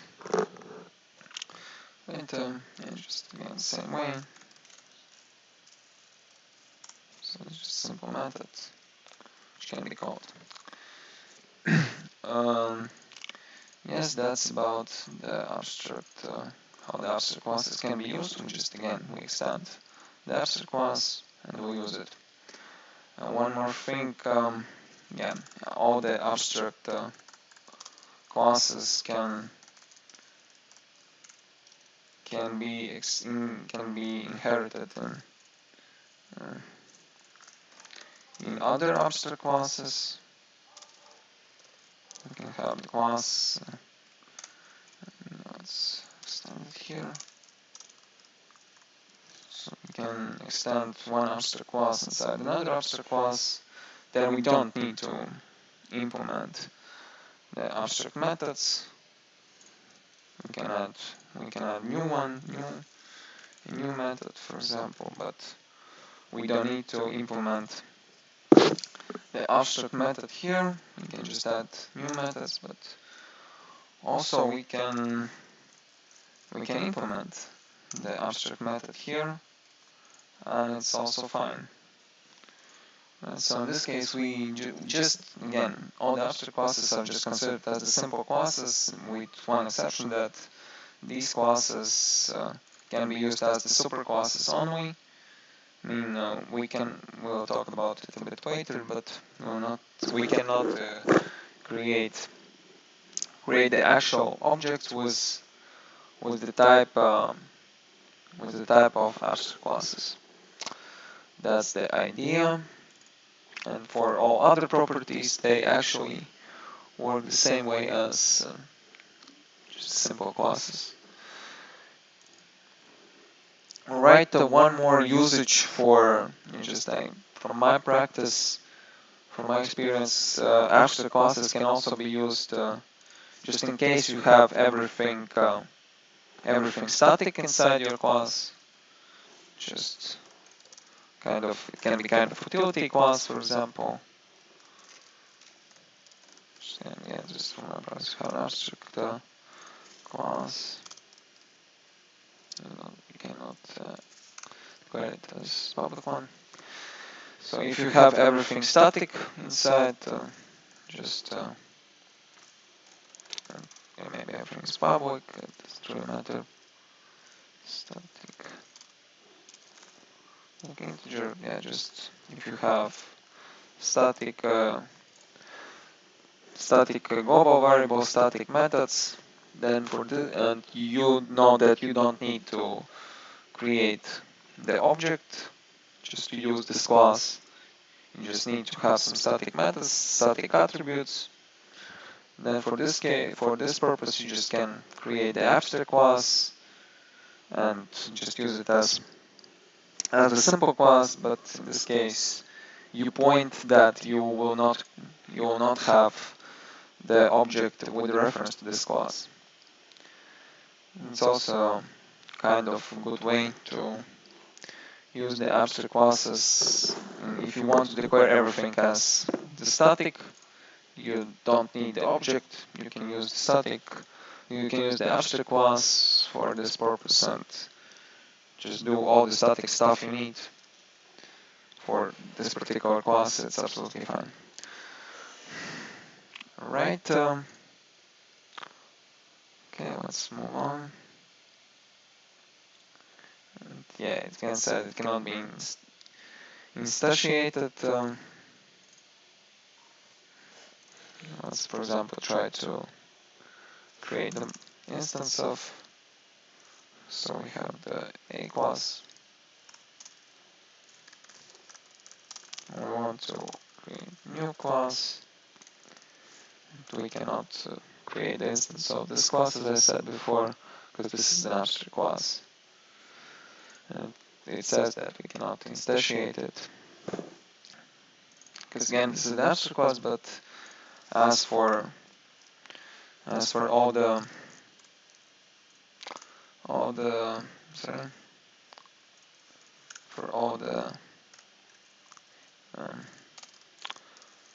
subclasses, you can pass the instance of the subclass to the superclass. So in this case, A class is considered as the superclass in the top-down hierarchy. And in the same way as for all the superclasses, we can pass the instance of the subclass to the superclass. Absolutely the same way as for the superclasses. Alright, let's move on. An abstract class must be declared with an abstract keyword. Yeah, just we already seen it. It can have abstract and non-abstract methods. Yes, and again, that's the repeating, just a summary for abstract class. Yeah, it can have constructors and static methods also. Constructor, yeah, that's maybe a bit tricky point that you cannot create the instance of the object with reference to class, to the abstract class, but you can have the constructor which actually do the constructoring stuff for the object. So in this case, it's used the same way again as for all the superclasses. As it happens for all other superclasses you use. Also the same way, and you have final methods which for the subclass not change the body of the method. It's also true. One more thing you can't really use for the abstract classes, you cannot declare it as the final one. Yeah, you cannot have final or abstract class at the same time. It is not possible, and again, it's not possible because you can have the abstract methods which need to be implemented. So in this case, you need to extend this class to implement all these methods. Right. Okay, let's move on. For example, small example for the abstract class, you have the shipping. Then you have just in general, there's shipping. You have the main, you have the company, which, the domain, which has the vehicle. Then the vehicle can be truck or river barge like, you have the vehicle as an abstract. In this case, you have the vehicle as the abstract class. You have some common methods which can be implemented, but you don't But if you have, you don't have the method which can be used for all the vehicles, right? Imagine you know that vehicles move, for example, in some way, but you cannot actually know the way the vehicle is moving, right? It can have different implementation. Vehicle can move, can can move on track, can on the road, can drive something. You can drive, and in this case you can swim, just float some way. So it have different way of moving. For example, if you don't have the exact way, you can declare the action of moving for truck and for river barge, and in this case you declare the method move as an abstract one and you implement it in the subclasses. And yeah, it's kind of same for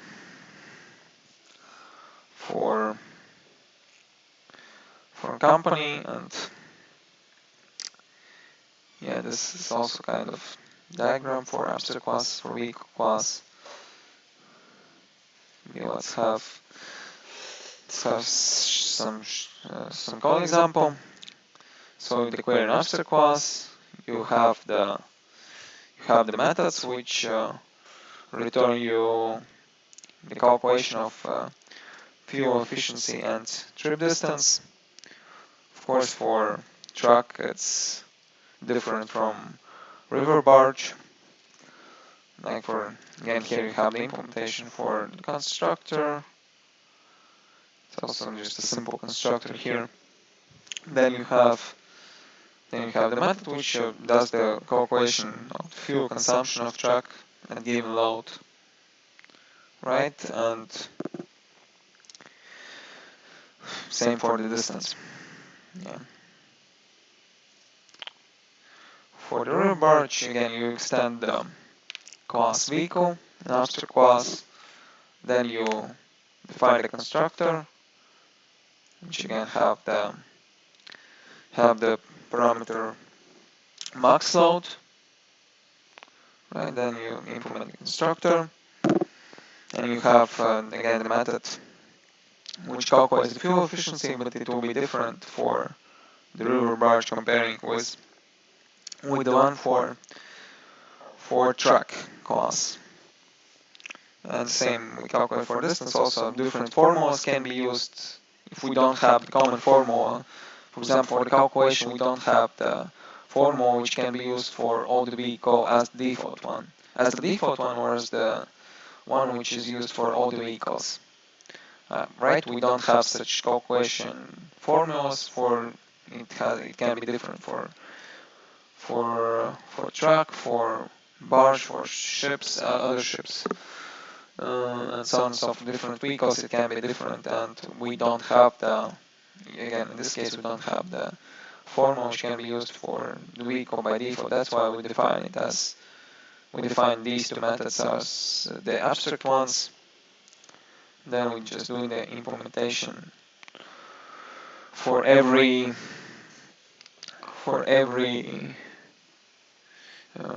class, different one. And then yes, we will check some examples of abstract classes a bit later. Maybe let's check them now. Just, let's start today, then maybe we'll talk about interfaces on Friday. And then just maybe let's have simple case of an abstract class, like new class.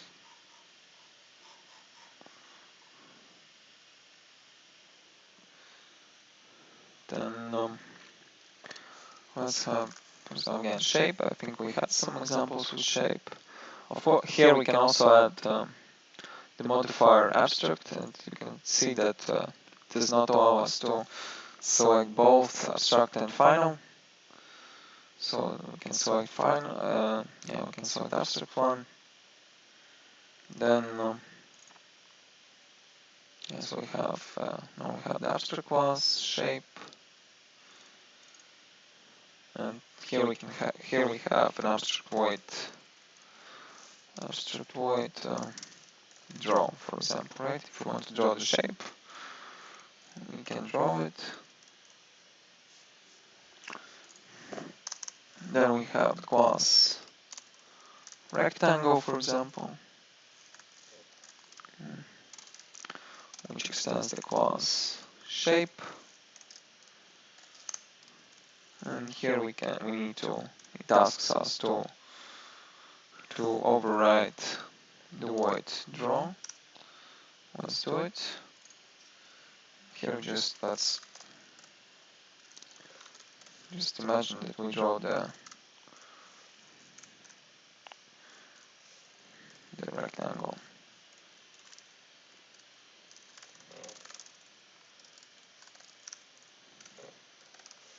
Just a simple one for. Then we can have for the circle. Yeah, just circle.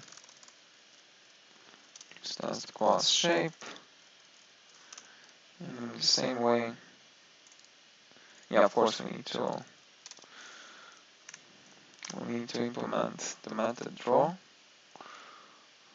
drawing the circle.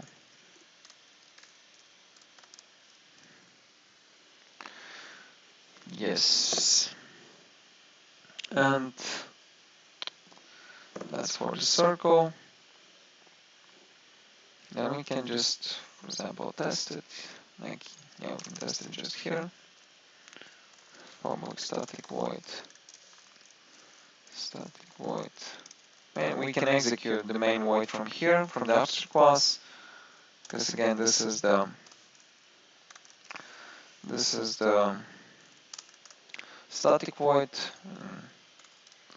We don't need to create an instance, so yeah, basically this is the only disadvantage of abstract class. Not disadvantage, but the concept that we cannot create an instance. On the other hand, for the static methods, we don't need the instance again of the class. That's why we can use the static methods absolutely in the same way as for the simple classes. Right here we can again do the upcasting to shape class, and let's for example create issues. Yeah, let's create an instance of the circle. Then we can call the method draw from here. And just in the same way as for the subclasses. We have the shape. And you can see that it's drawing the circle. And if we do it for the rectangle, it will also call the method, but this time for the rectangle. Right, yeah, on Friday we'll move on with this topic, which maybe we'll check more examples about for the abstract classes, but in general the concept is the same as for every class, with the difference that abstract classes again cannot be initialized, yeah, not initialized but instantiated. So you cannot create the object with the reference to the abstract class, and yes, you can have the methods without the implementation, which need to be implemented in the subclasses of the abstract class. Right. Okay, that's now that's it for the session. Now you have time for your questions about the homework. Yeah, just for Friday, we actually don't have anything for Friday. We'll have, so we need to finish them for Saturday. For Saturday, you need to finish them. The activity 05. That's for none of, yeah. For activity 04 and until the end of the week, activity 05 and extra 05 as well. Basically everything until the end of until the end of the week. So yeah, just let's have all of them until the end of the week. Right? Yeah, in case you have any questions about them, I see that a lot of you already sent a solution for activity 5. I will check it, and yeah, I also checked the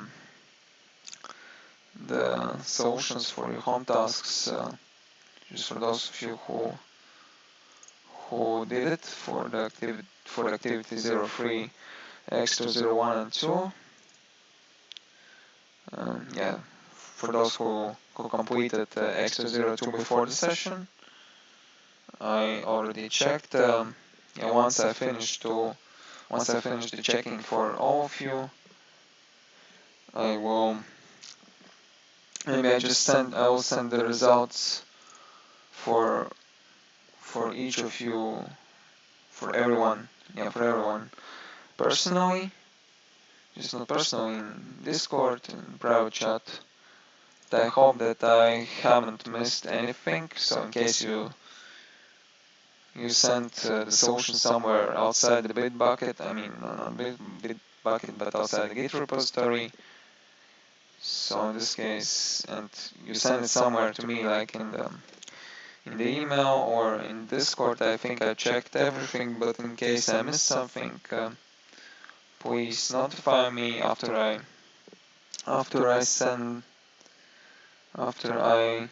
will share the result with you, your result with you. Right? So I think this will be this week. I'll do it this week, and yes, is any questions from you about upcoming home tasks?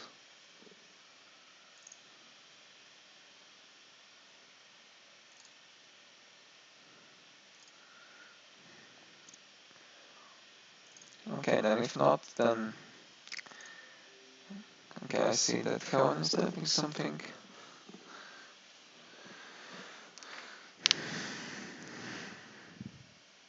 Let's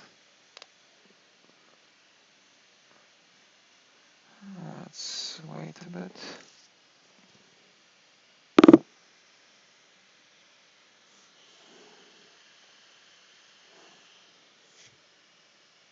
Yeah, I will. You mean the logic for the home tasks? Yeah. Helen's asking, will you share these home tasks that we needed to do that I showed today to you? You mean the code? Yes, the logic for the home tasks. Yes, I will share the. Yes, yeah, I will share the logic with you so you can explore it maybe carefully and deeper. Yeah, and also I'll share the. Yes, I'll share them. I'll share with you. I will share them with you.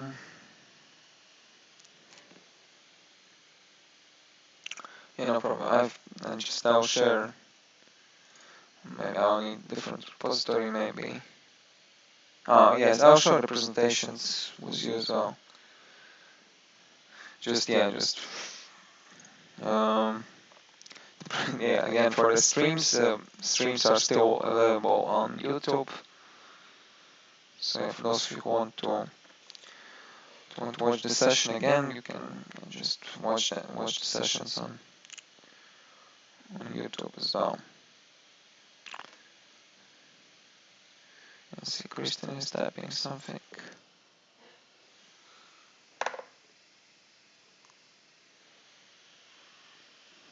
Yes, of course I'll show the debugger for you. This will also be one of the topics for us. I agree, yeah. Christine, that's a good point.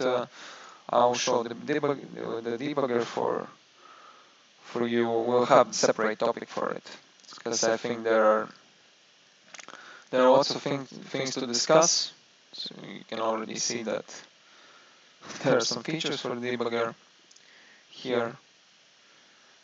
Already see the features for the buttons for the debugger are already available here.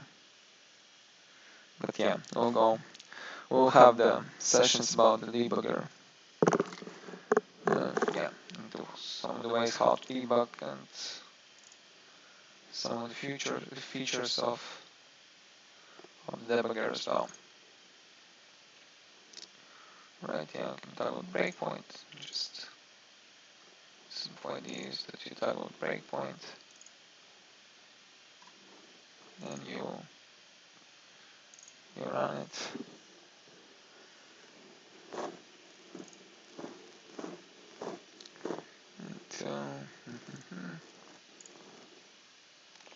Yes, here we'll have the.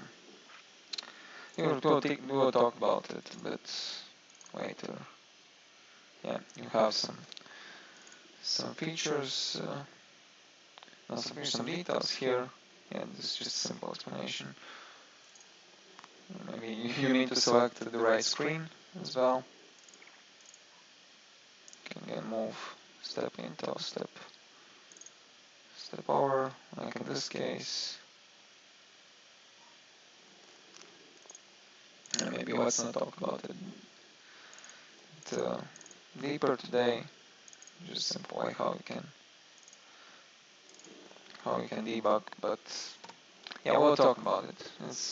Yeah, for the programming, restore. For the programming, it's very important to be able to debug and maybe.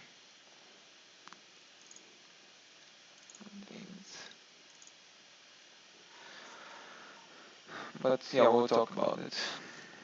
We'll talk about it in more details later. I think I just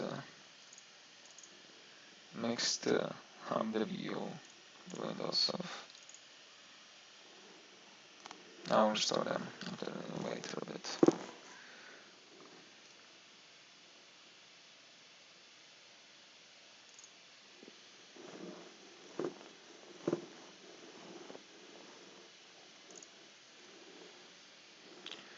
Okay, I see. Yeah, I see this question from Sandra. Can we resend? Also, the problem from myself is that I'm doing the order. I kind of finish it, then later, before deadline, I find a bit time and energy to make homework better, because usually I have errors and I'm ready to send it in again. Is it okay, or we should send you only? You can, yeah, Sandra, you can basically, if you. The idea again is that I would like to have the solutions on your Git repository, so I can just see the current solution, right? If you push it for several times, if you commit and push the changes for several times, then I will see the latest changes, right? And once I check it, yeah, because I will check the code up to the deadline. So deadline is passed, then I do the check, and I check the logic up to the deadline. Before the deadline, I don't usually check the code. And another point is, please also send the screenshots of unit tests. So if you done the requirement, so if everything works fine and you pass the unit test successfully, then just also attach the screenshot in your Git repository, also in the same way as the code, and I will check. But yeah, you can push send changes as much as you want before deadline. It's absolutely fine. And yeah, for Vienna, I will. Yeah, I think that some of you asked me about activity 5 maybe. So maybe let's wait until everyone at least starts to do it, because yeah, I see that for some of you, you have some issues with activity 5, that you have the wrong type of the object of the class here for amphibia. I think that was I don't really want to. Yeah, here for the move, you have the wrong type, so please be careful with the. We'll not show the code now because it's also partially done.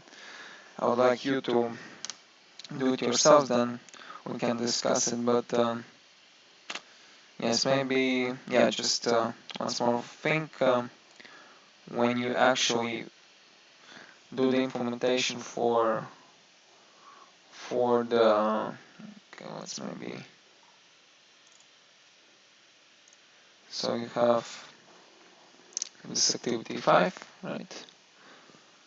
Then for this one, for amphibia. For amphibia, the idea is that that it can actually be the transport. Yeah, it can actually be the ship, and it can be the vehicle. So in this case, when you create a class amphibia, please note that the result. Yeah, maybe I will just share the screenshot what Venus sent to me. So maybe you will see that the actual result from your code is the vehicle that you need to have amphibia. So please think about the returning type. So if when you call the method get type, I think you don't have it here. Yeah, call the method get type, or just basically get class. Please think which class will actually be returned. So if you extend the class from one class to, yeah, if you extend one class, then please check how the method from the superclass is called, right? So if the superclass is vehicle, for example, then it will return the vehicle as the string. So please think about it. Maybe this is just a hint for you. If maybe if you are not able to, if you still have some issues with it, then maybe I will answer you privately. Because yeah, again, before I explain it, so I need to be sure at least that you start doing it. So otherwise, I'll just show half of the solution, which will not be fair. Which won't be fair for those who already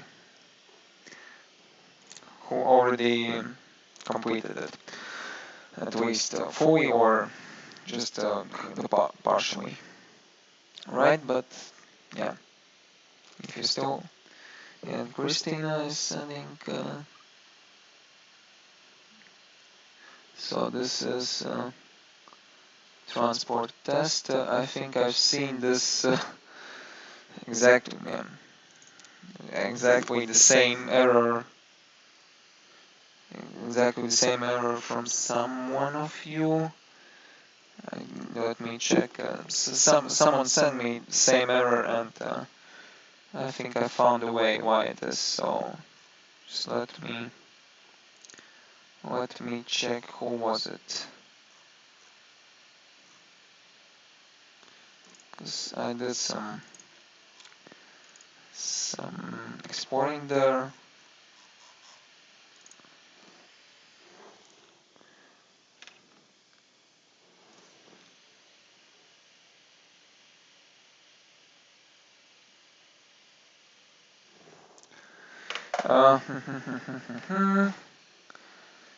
Just a moment. Yeah, let me check who was it who sent it to me, because I remember someone sent me the same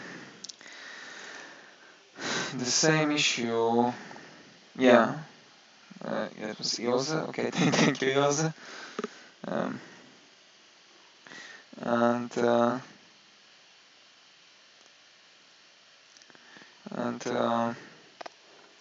okay, let me check what was the issue.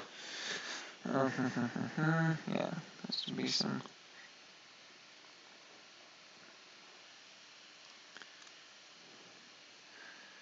Oh, yeah, that was again about. It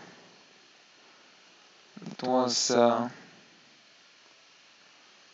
about the type. Let me share my comment I sent to Ilse. Yeah, so yes, the problem for equals is that it returns the type of itself, which is weak or not amphibian. So, as I said before, please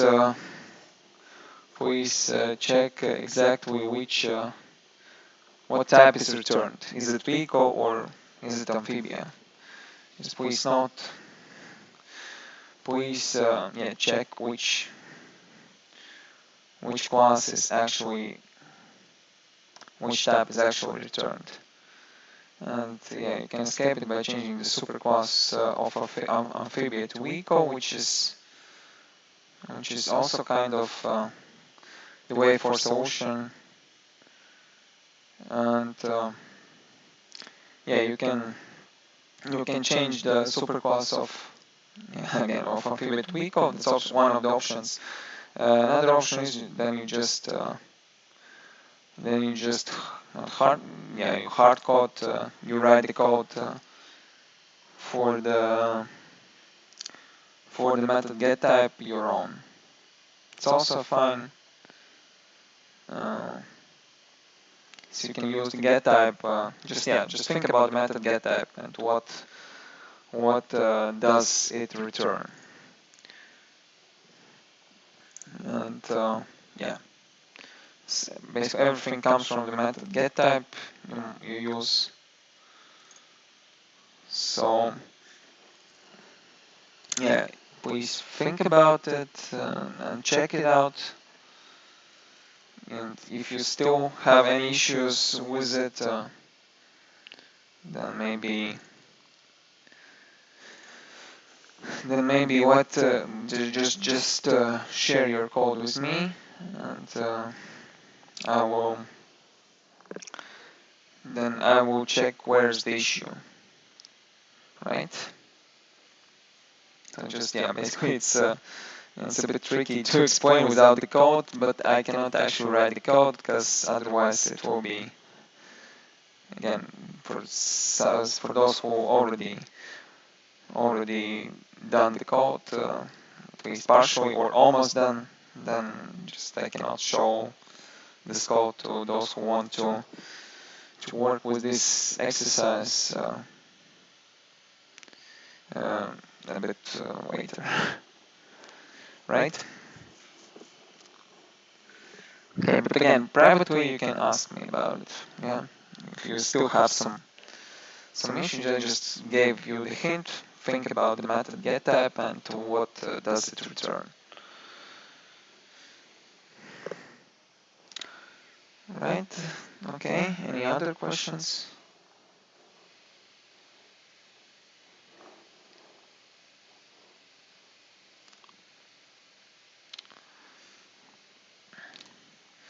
No?